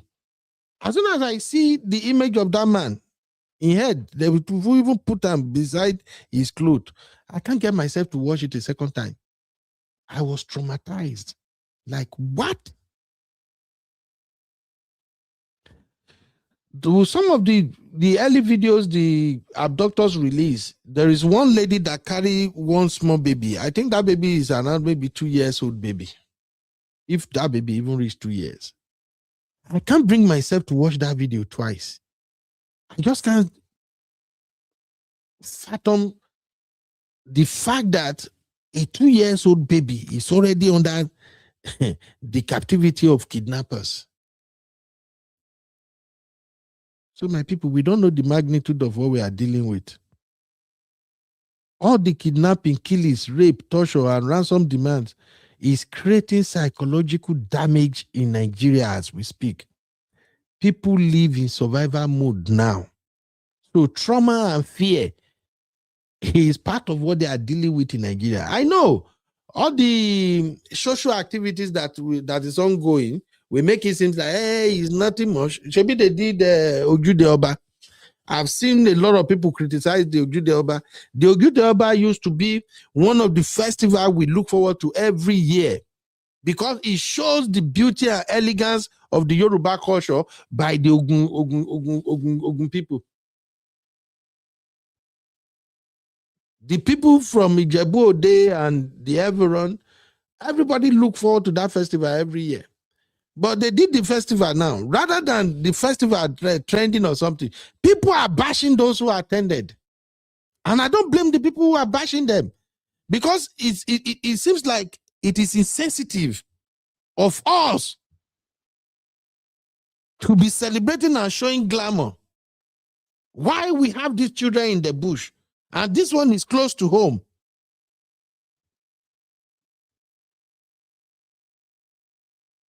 But what are we going to do? Number 4, we have breakdown of education. This one don't they happen tete, but we're not paying attention. How many coppers have died as a result of being kidnapped by either terrorists or bandits? How many? Now school closed because parents fear adoption. And the implication of that is that we may have a generation that we grew up uneducated as a result of this thing we are playing with, especially those in rural areas. And the worst part now, people are now advocating for self-help justice. We are beginning to witness the rise of self-help justice now. If you listen to a lot of debate now, people are beginning to say, I think the Nigerians we should form vigilantes. There should be vigilantes. You know, those vigilantes, we can call the hunters, we can call this one, they can go to the bush, they can barricade this sector. In a country that have, as the last time I checked, what was the size of our military? I think it was about 250,000, right? Or maybe 350,000. I will still look it up. We have the military, those who were trained and equipped to protect the people. But because we have such a useless government that have no clue how to tackle insecurity, we are now beginning to encourage people to embrace self-help. It's now defend yourself. Can we even begin to, maybe if people should have gun, you know, when these terrorists come, if people have gun. Sometimes I laugh. Oh, Abby, you are awake. Hey, Abby, I thought you were sleeping by now, girl. Good morning. 230,000, right? And we have 50 plus 50,000 paramilitary. Thank you, Abby. So imagine, we have the military, but we are now preaching people should defend themselves. People should defend themselves. Let me tell you, my people, when people feel abandoned, they may form militias like we are recommending. And that can lead to revenge killings, ethnic tension, and even more violence than the problem we think we want to solve. If it fails me when I listen to Nigerians, especially educated Nigerians, coming up with all of these recommendations, instead of just call the government out for their lack of... All right. I'm still a Yoruba boy. I don't want to make anybody come for me and say, Oma Ale. I've been called Oma Ale several times. Since we handle this matter, it don't tire me. So make myself do it in everybody they do. Because I don't understand. It's always blame everybody, but don't blame Mr. President too. Don't blame governor. They are trying. Hey. I've said this before. I believe in the law of Moses. Sometimes I wish I have the power to magically make some of these people who are defending the poor performances of this administration when it comes to insecurity. I wish there is a magic one we can just swing, and one of their family member or they themselves should find themselves in this terrorist hand or this bandit captivity. And then let's go and ask them the same question.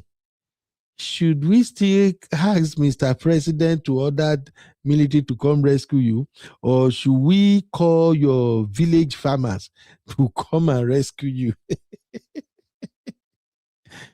Oh, geez. God help me.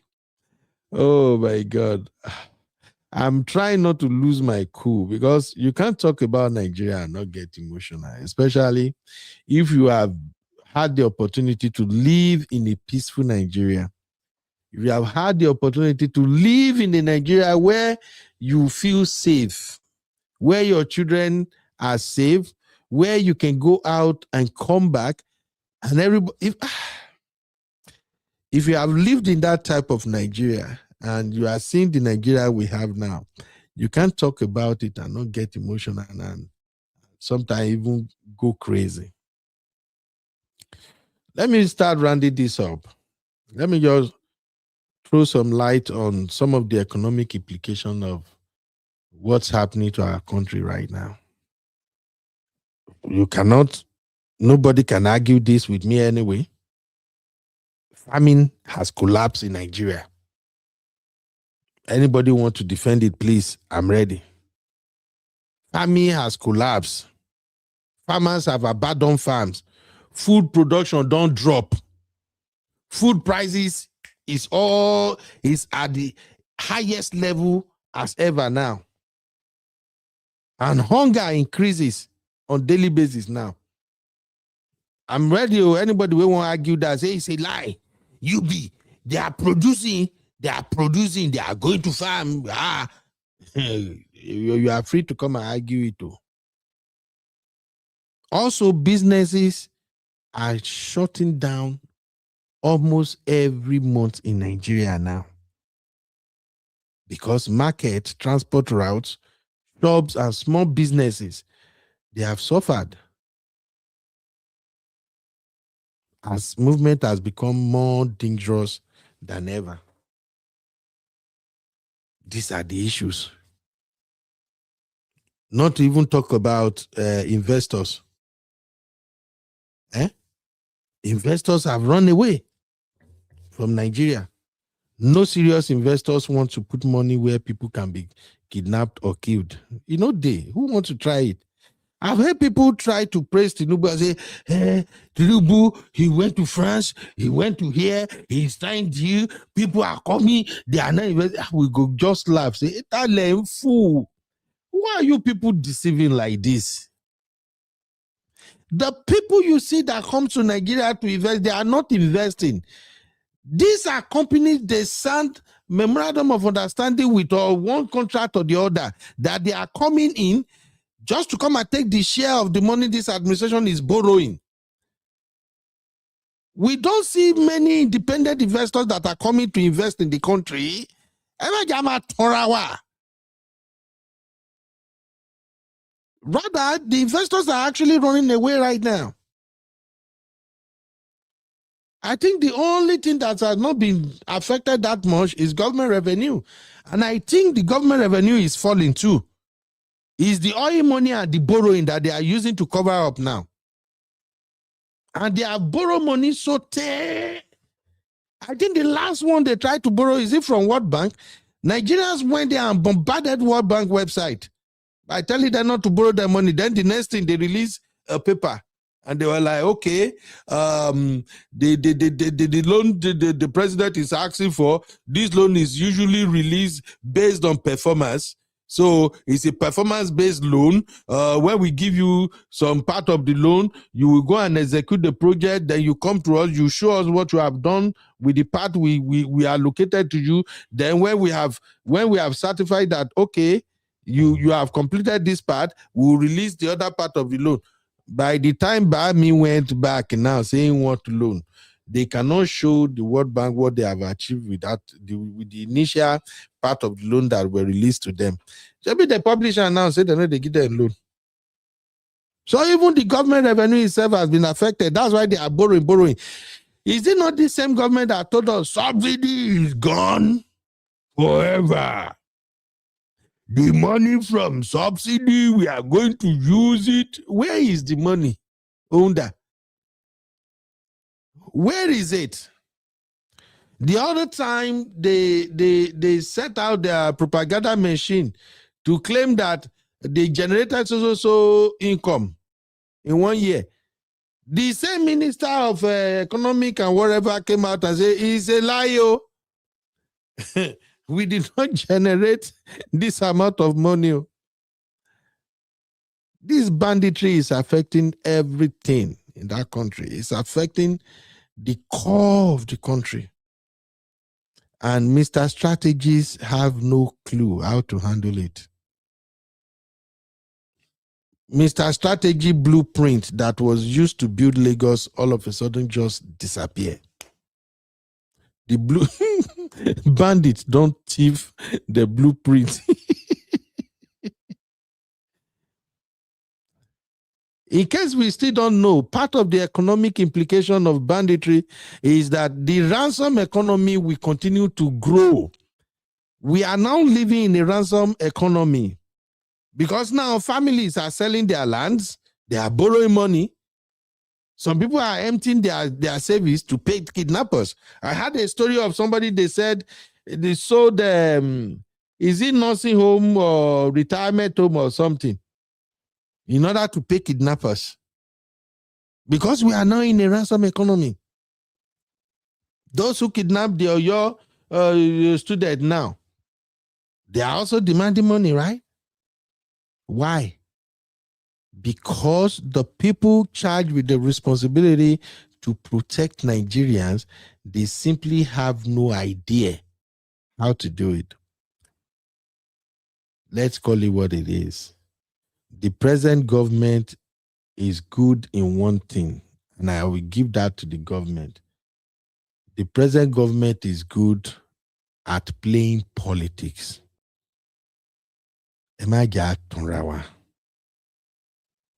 This present government and the cabinet and ministers and other honorables or whatever they call themselves, the only thing they know how to do is to play politics.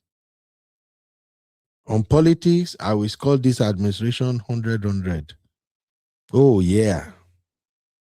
I won't even argue that. So what is the biggest danger in all of this? The worst outcome is when citizens begin to believe bandits are more powerful than the government. Maybe I should say that again, my people. Right now, Nigerian citizens are believing, if not, and it's actually reality, the Nigerian public has now believed that the bandits are more powerful than the government.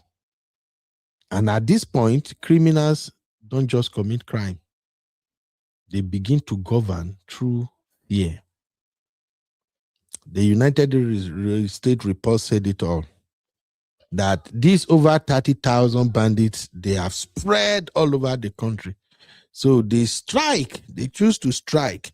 When they attack one side, you are trying to solve that one, they attack another side. Why? All of this happened under one person's watch. And that is Mr. President. People can try to exonerate him. People can try to say, oh, let's leave Mr. President alone. He's trying now. Mr. President, don't do jack. Because when bandits take over, they don't only steal lives. They steal the economy, education, farming, peace, and the future of the nation. Thank you, my people, for listening to my rant. Abby, what's up, mama? Let me just add the break here and read some comments.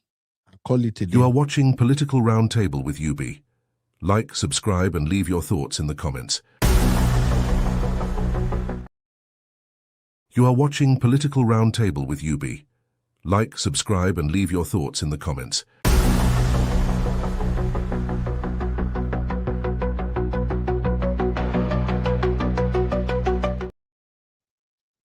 All right, thank you. I see 20 people hang out with me all through. Yeah. I decided to go live around this time because I just want to rant. I don't want crowd. I don't want fight. If I go live on our normal streaming time, there's going to be a lot of people here and they may distract me with comments or calling. I won't be able to say my mind. So now that I've said all I want to say, let me just read some comments. Thank you, M. Joes. Thank you. My Abby baby. Abby, you sleep, you wake up. Did you wake up and see the alert of this channel or what? Abby says, so they will kidnap their employees. Let me go and take all of these comments. Uncle, how are you doing, sir? Let me take it from beginning. Okay, Uncle says, those guns in the hands of Americans is the reason the country is relatively safe. I agree, sir. 100% I agree with you. But then, it's not the gun that make the country safe, sir. In my own, let me just say, in my opinion, sir, American is safe because they have a system that works. Even while the citizens have guns, crime still happens. People still commit crime. They still attack people indiscriminately. Just last week here, 3 boys, 15, 16, and 17 years old, they were driving around and shooting people randomly. So it's not the fact that there are guns in the hands of America that make Americans safe. What makes America safe is there are people who respond to crisis. The military, the police, the law enforcement generally, they respond to crisis. Last week, when those 3 boys were going on rampage, shooting everybody randomly, in my area where I live, is one of the most peaceful areas right here in Austin, Texas. One of the most peaceful area. I was shocked to see that over 100 police cruise patrol vehicles, over 100, was all over the place. Helicopter. I was shocked. When the other was ongoing, I was live right here. I was on live on this channel when it was happening. By the time I get to see the video footage, I'm like, Jesus. The only thing I noticed is when I open my office window, even in my own street, where it's still there a little bit away from where it was happening, police cruisers were going up and down. Over 100. Helicopter. Everywhere. So, Mr. Ola, it is not the guns in the hands of America that make America safe. It is the fact that the law enforcement are well funded and well trained to tackle insurgency or any manner of security breakdown that could be happening. That is what makes it safe. This America right now, everybody knows. If there is gunshot, pow, pow, pow. At worst, now he go take 10 minutes before you see police or any law enforcement to respond. Hardly before you take 10 minutes. 5 minutes. They don't reach everywhere. And so they go, they deploy more, they come. These children were adopted in Oyo State, sir, Mr. Ola. No single helicopter is on air, tracing their movement. Not even a drone. Uncle Ola, Baba Oshe Koko, let them go and sit down. But I agree with you that if people have guns, yeah, it helps.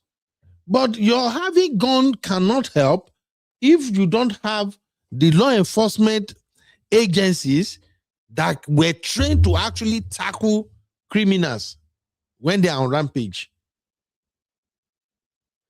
Uncle Ola also said, read and heard there are more guns in the hands of American citizens than American human population.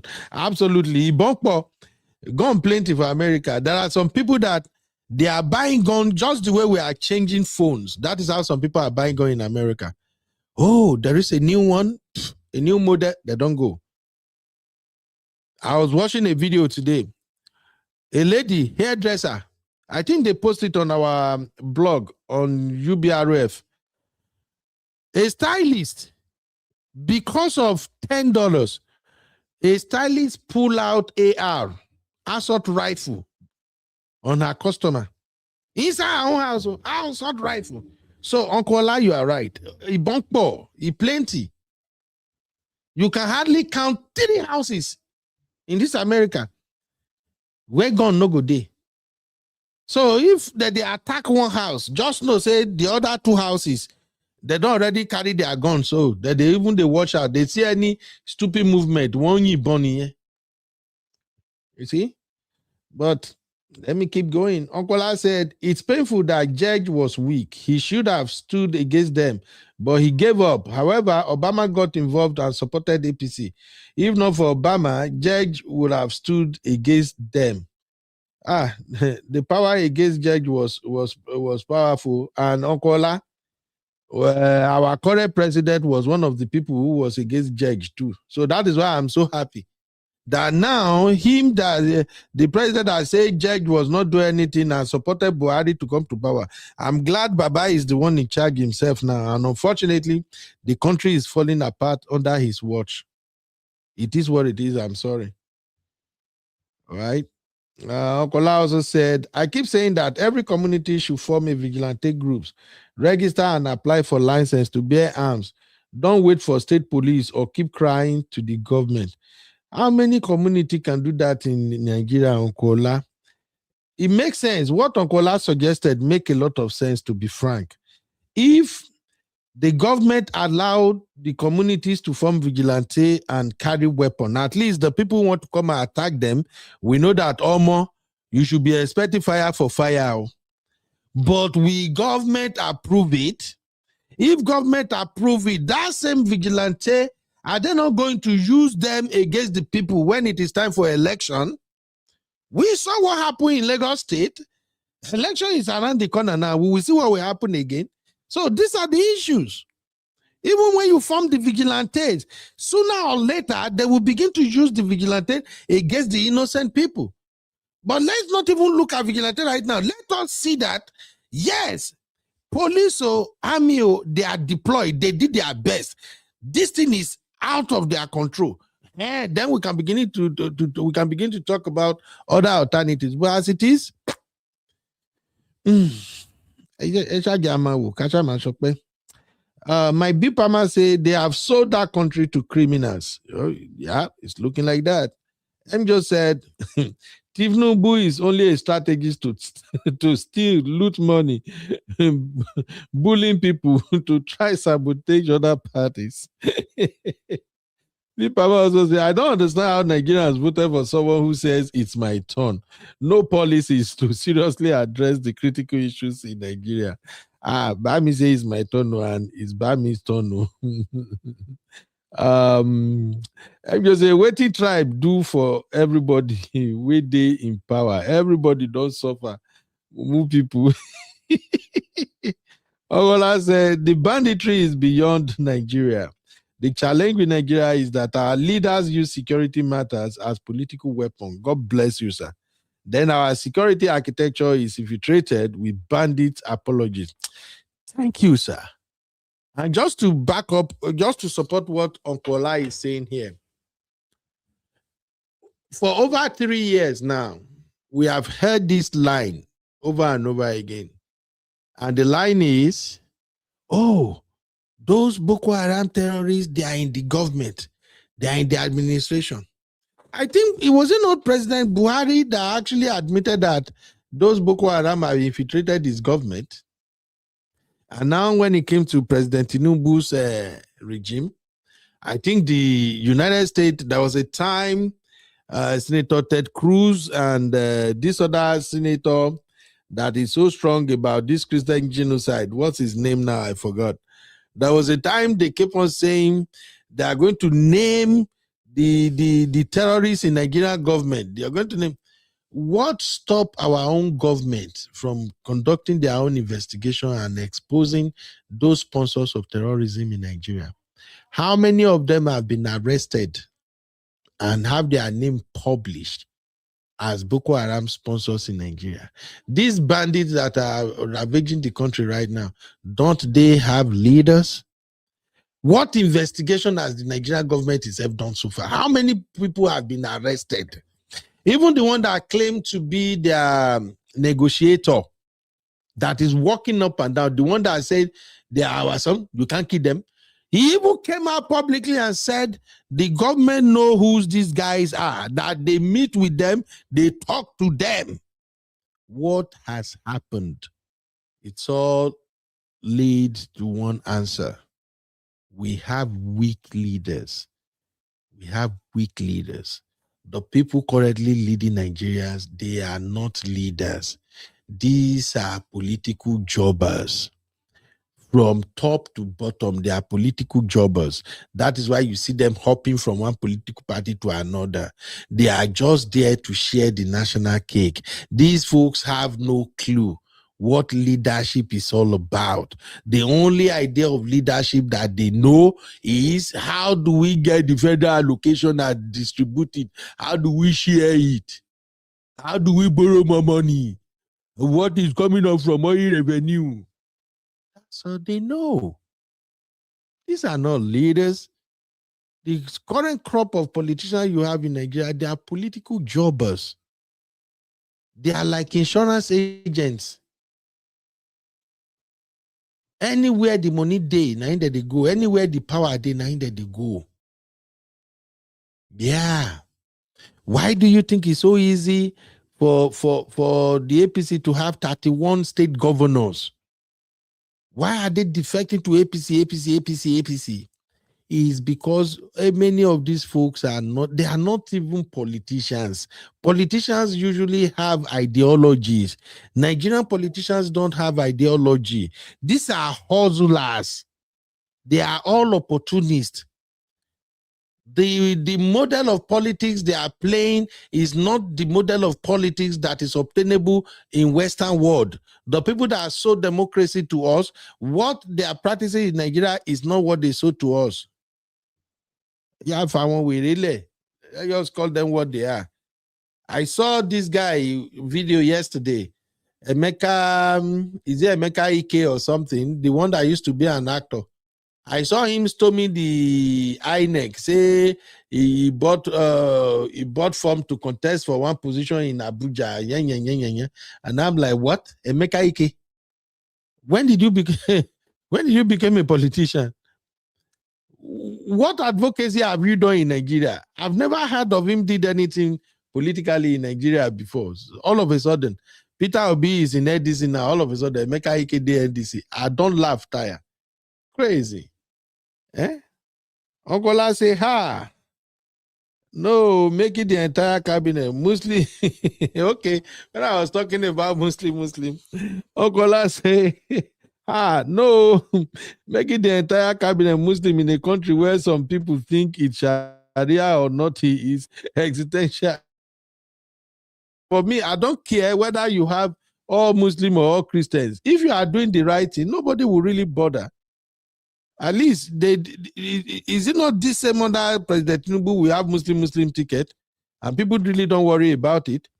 When we were talking about it, is this same APC crumb eaters that came out and told us the president's wife is a pastor. Is his wife not a pastor? His wife is a pastor he redeemed. And I remember I said it right there and then that I don't believe in that bull crap of calling the president's wife a pastor. That woman does not have any trait of a pastor in her. Nothing close to being a pastor in that woman. She's a great woman, a great politician like her husband. I'll give it to her. She's a decent woman, very well educated, articulate. I give all of that to her. But using that pastor BS, pastors don't do politics. Pastors and politics are not supposed to be mentioned in the same sentence. And I've said it before that, look, you are dealing with a political family. This is a family unit whose business is politics. They know what they are doing. Baba is a Muslim, wife is a Christian, and they ordained the wife a pastor in Redeem. How many times have you heard her preach? Me, I know here. Maybe because I know being Redeem member. Me, I know here her preach. Because I would really love to hear her preach. I just wanted to hear her quote the Bible, stay on pulpit and preach. Make her hear what she want preach as a pastor first. Because they throw that in on our faces all the time. The wife is a pastor now. He's a big pastor at Redeem. Now waiting that they take rob people off all the time with that. And it's good because the wife is a pastor. Now that is why many Nigerian pastors, they can't talk. Lately, some of them they talk small. And even that talk when they talk, they don't make it enter Baba here. They don't bond them well. All your leaders, your Christian leaders in Nigeria, they can't speak. Now when they kidnap people for you, how many of the so-called Christian leaders Especially the popular one. Even the one where the so-called white be pastor for in denomination. When I hear make it say Pem, no disrespect to Baba, but they should have figured that shit out a long time ago. That this pastoring thing is political pastoring. This is not a pastor of saying, I'm a born-again Christian. No. This is political pastoring. Yeah, just was a bit thorough. I'm just saying Nigeria is one big crime scene. My sister, I agree with you.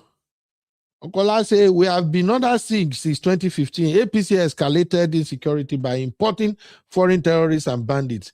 If you like, call them militias. Thank you, Okola, for saying the truth. God bless you, sir. You will live long, sir. Because if we are saying it, it could be like, say, Ben, why are you saying this? We knew when all this problem started. And the so-called people, the party that have started the problem, they can't solve the problem now. And still, they don't want to leave government. They don't want to leave power. So that people who are capable can actually come in and rescue the country. If there is anything Baba can do before now, he go don't do him. Thank God, Baba go even win 2027 as it should be their primary. Don't show say they get 10 million, abi 12 million voters, abi. That inflated number, abi. Okay. But I'm telling you, nothing Baba will do. He can't. Baba will go pray for Ide Kaba. They ask him, sir, how would you address the insecurity situation in the country? Baba say, well, you know it's love. Insecurity is just a love. People should not be. Even in the teaching we're following, his son was replaced by animals.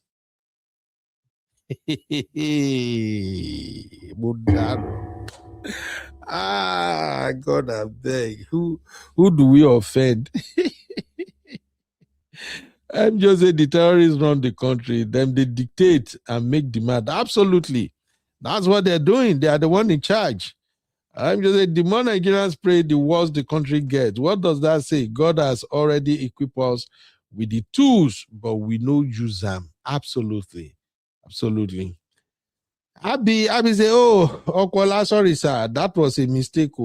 Abby, what are you dragging with Okola now? Baby girl. Let me say now, wow, it's sleepy eye. I used to enter this chat. Abby, you are not supposed to even enter the chat at all. Because I say I don't want to bother anybody. That's why I say, you know what, make I do everything where I need to do in the daytime. Then for night, evening, make I just come rant. Because I can't sleep. I'm disturbed by spirit. Abby, baby, go back to bed, I beg. Eze Marcel, how are you doing?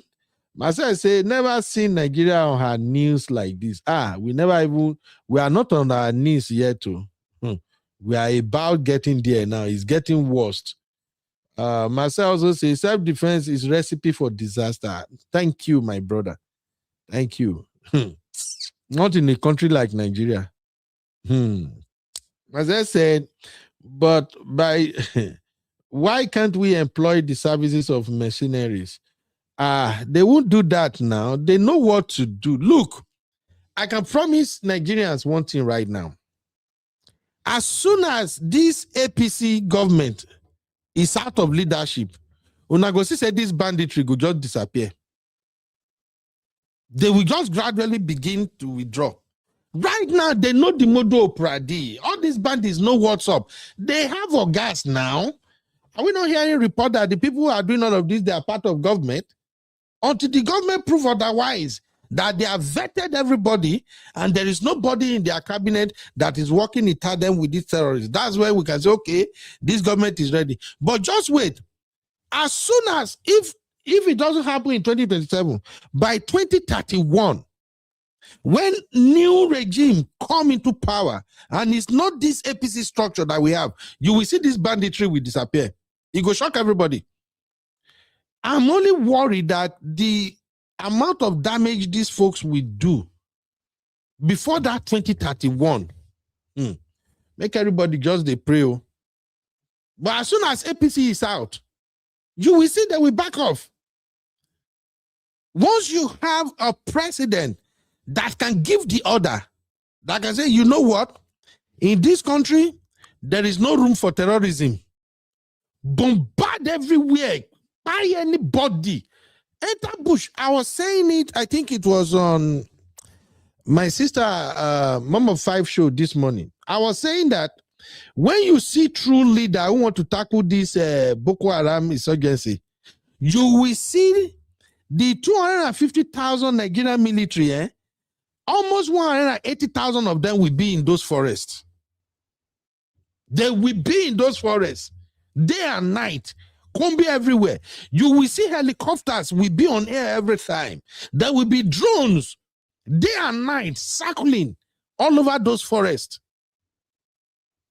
I'm telling you, Nigeria is not, I think Nigeria is only bigger than Texas, just a little bit.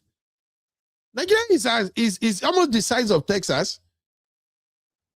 And I don't see why we couldn't have helicopters, all kinds of drones. Let's just let it go, man. Let's let it go. I was Uncle Ben, you are shading Uncle La. Oh, never, Uncle La. No, Uncle La is actually one of the brothers who really understand what's on ground. I can actually listen to Uncle La analysis like 2-3 hours at a go, because I know it will touch up on everything. The people where they piss me off is this set of people that their mindset is so backward that they really don't understand what is on ground. No, I've listened to Uncle La several times now. Uncle La is looking at solution.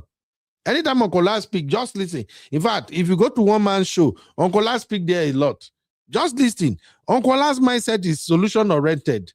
And Uncle La will take his time to walk everybody through how he think we can bring about positive changes in the country. So I like listening to him. I'm talking about all this other set of APC bigots that won't make I not even go offend them. I leave them where then they JJ. As I say, I mean employing machineries. Yes, that's gonna be one of the solutions now. The mercenaries that will be living in the bush with them, those that can actually trace their part in the bush. I be say, can't believe Nigeria. Nigeria is gone, my sister. I'm just said, no investors will not go to Nigeria with such insecurity. I wonder when people say, Tinubu is bringing foreign direct, I go, they ask myself, say, be another thing. Even those of us will be Nigeria born gone safe. We go think twice before we go invest our money. Now, foreign, I go carry money, say, won't go invest. Don't get me wrong. A lot of companies that are operating in Nigeria right now, many of them are owned by foreigners. But those are companies that they were already there before all of this mess happened. The other companies that are just coming in, these are companies that they probably don't need maybe a large space, manufacturing space or something. Maybe they are just into oil and gas, That is just what you get to see. But when we are talking about the industry that really push economic growth, no foreign direct investment is coming. Baba is just cashing cruise and traveling all over the place. M just said Trump just came into power. As Uncle La stated, is a Democrat like Obama and Biden them. They support rubbish. Them never address spoke on the insecurity. Absolutely. May we just forget Obama. You get reason why we know they like to talk about Obama out of the respect that is the first black president. We just say more they overlook some things, because if we talk now, it go be wahala. But let's call it what it is. I'm just saying, how is Gumi free and able to walk up and down, talking about he knows the terrorists, but Nnamdi Kanu is in prison? We should be asking Mr. President, why is Gumi free and walking and talking? I'm just saying, Remi and Bola are only great evil. If she's pastor, she's in the right circle, because most Nigeria pastors are evil. My sister, I agree with you, make her no lie. Me, I'm not one who believes that woman is a pastor. She's no pastor. her being a pastor is a political move. That's my take. She's a Christian. We can't doubt that. She's a Christian. I appreciate the fact that the husband love her and accept her as a Christian woman. But that pastor thing, now where they drop the ball for me be that. You can't be a pastor and a politician at the same time. No. I mistakenly hide Uncle Lao, but I hide him already. Hey, really? Oh, I dropped the comment where you say someone should argue with you. No.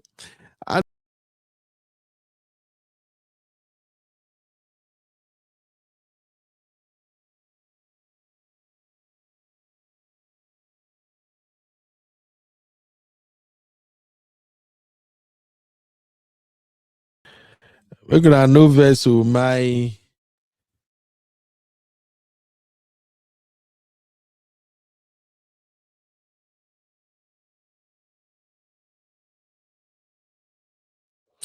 Abby. Is that you and Okola who is trying to take my mic away? Abby, I'm suspecting you and Okola are the one trying to take my mic away. Oh my God. All right. Thank you, everybody. I know it's not easy. I'm speaking because I love Nigeria. Oh, it's Tinubu and Nepa. Abby, come on now. Now my trackpad, now the trackpad on my laptop, my hand just move anyhow. The thing called remove them. Thank you, everybody. I think I'm happy now. After I've spoken my mind, I'm happy now because at the verse for all the thing where they go on for Nigeria. And these, I think the issue of very dark man. I know very dark man, they say he suggested that yes, so I be my mind don't come down small. At least now where I don't vet small, my mind don't come down. So I say there's a very dark man say may they contribute money to go and free this person. I was listening to that on my sister Mom of Five show earlier today. My take was very dark man is trying to help. Even though his suggestion may not be the best, but considering the fact that we have little children who are still in the bush, and all of these teachers that are begging and asking that the government should come to their aid, I think very dark man was just making that recommendation, thinking that would be a way out. But again, I've seen a lot of people attacking very dark man for suggesting that they should crowdfund this situation. Here is my thing. Very dark man is a content creator. When we have issue of national urgency and we try to make very dark man a subject matter, it sometimes looks like even we Nigerians, we really don't understand the magnitude of the problem we are dealing with. And I'll bring everything back to this government again. It's because this government have no clue on how to lead. If the government is doing the right thing, a very dark man will not have any relevance. He will just be doing his content creation thing, make his own money, and that should be it. But because the government is not doing right by the people, and the people are so afraid, they are too afraid to call out the government for their weakness, for their poor performances. That is why when they see somebody like very dark man come out and challenge the government, maybe say one or two things, people automatically make him an hero. He just became a hero because, he's speaking, he's an activist, he's fighting for us. Because the rest of Nigerians, they don't go talk. Only few Nigerians are talking. Many Nigerians now, they go there inside their room, they talk, this administration, this Tinubu administration, they don't do anything. As soon as they come out, they Tinubu, no, may God help us with Tinubu. Tinubu is trying. As soon as they enter their room again, oh, you know what they do today? Fuel don't cost, kerosene don't go up. Well, when bandits don't kidnap people again. A lot of people will always come up with solutions. They always believe they have the solution to Nigeria's problem, but when you ask them to speak, they won't speak. That is why when very dark man talk, it's so easy to go after very dark man. But what I would tell people is this: stop making issues about very dark man. I've seen more than 30 videos of people reacting to very dark man. Very dark man, very dark man, very dark. And I shake my head, say, you guys are the one who is making this guy feeling himself. Instead of very dark man, why not be calling the president? Very dark man is not our elected official.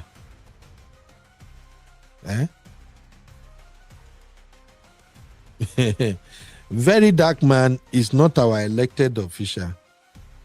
Very dark man does not occupy any position in Nigeria. And I've said before, very dark man is not an activist. Very dark man is a content creator whose niche is advocacy.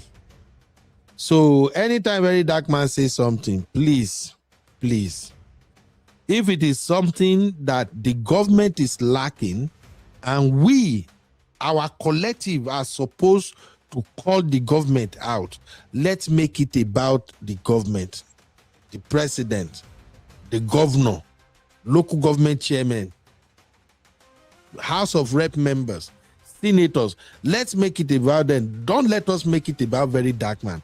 Making it about very dark man will just give very dark man more traffic, more visibility. It won't solve any problem. That's all I can say.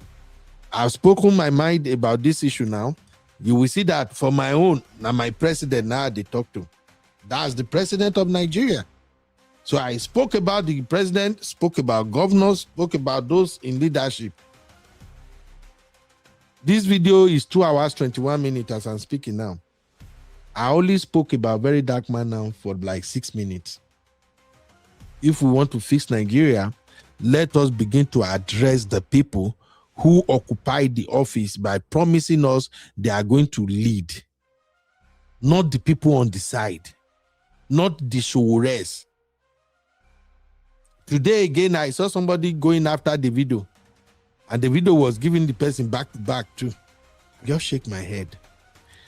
All these people that Nigerians are going after, these are not the people that can solve the problem. The problem is bigger than them. Let us go after the people who have the power to actually do something. That's what matters. Thank you, everybody. My Fosa, please don't tell me you two you wake up to come see this show. Oh, I be saying you should not raise any money. It will be held against him. I will say even VDM is confused. Honestly, if I be VDM brother, I would really have issue with him on this particular issue. VDM should have just sit this one out. But if VDM no talk again, now the same Nigerians will still come for him. VDM, why you're not talking? The next thing you will hear is VDM hate Yoruba. VDM hate Yoruba. Now that kidnappers kidnap Yoruba, VDM is not talking. VDM did not go there. He did not carry camera to go. They will still come for him. That's why sometimes I feel sorry for the boy. I feel sorry for him at times. That boy no get any power. The only power he has is people believe in him, the writers believe in him, and they are following him. But when other people, other authorities make him the subject of a conversation, they are the one who is giving him more power. That's why I was surprised that somebody like the special advisor to the government, to the president, Bayo Nanuga, can actually go and take an AI video just because somebody edited it and put very dark man in the beginning and the end. I can't believe Bayo Nanuga can stoop so low We go and carry that video and then post it. And all of a sudden, TV stations, everywhere, newspaper, all blog. Very dark man, very dark man, very dark man to be arrested. Very dark man to I don't know, I call for very dark man arrest. Federal government to arrest. I'm just like, this boy, now he don't come get power like this. Where we say all the kidnapping, all the killings, all the bandit wahala where we get is not an issue. Now very dark man, now it can't be the issue. Something is wrong with the way we move in Nigeria. Take my head. I was I say, I'm even afraid to contribute my take here. So they don't come and pick me up. My dear, nobody will pick you up. I don't blame you, because now for ordinary Nigerians, but then that they get power, especially this APC government. APC government know they fight bandits. They know they fight corruption. APC government, anybody do whatever they want under APC government. But once it's poor Nigerians, boom, they get power. Be that. We are the DSS. We are the EFCC. Golly. I was say VDM is a distraction. Well, if you not say I'm like that. Thank you. Thank you, everybody. Thank you, Abby. All right, tomorrow we'll go back to our regular show. As it is right now, this is my rant and this is Political Roundtable. Thank you very much, everybody. Abby said, this is honestly so unsettling. Abby, my dear, it is what it is, Mama. May God help us. All right, good night, everybody. I'll see you tomorrow.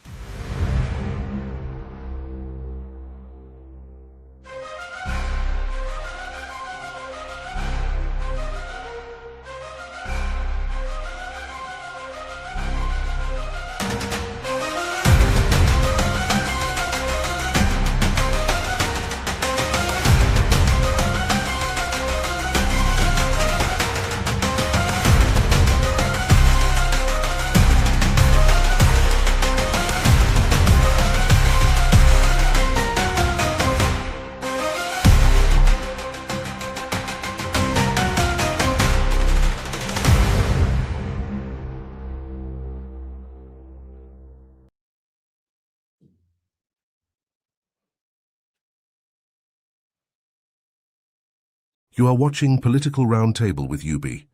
Like, subscribe, and leave your thoughts in the comments.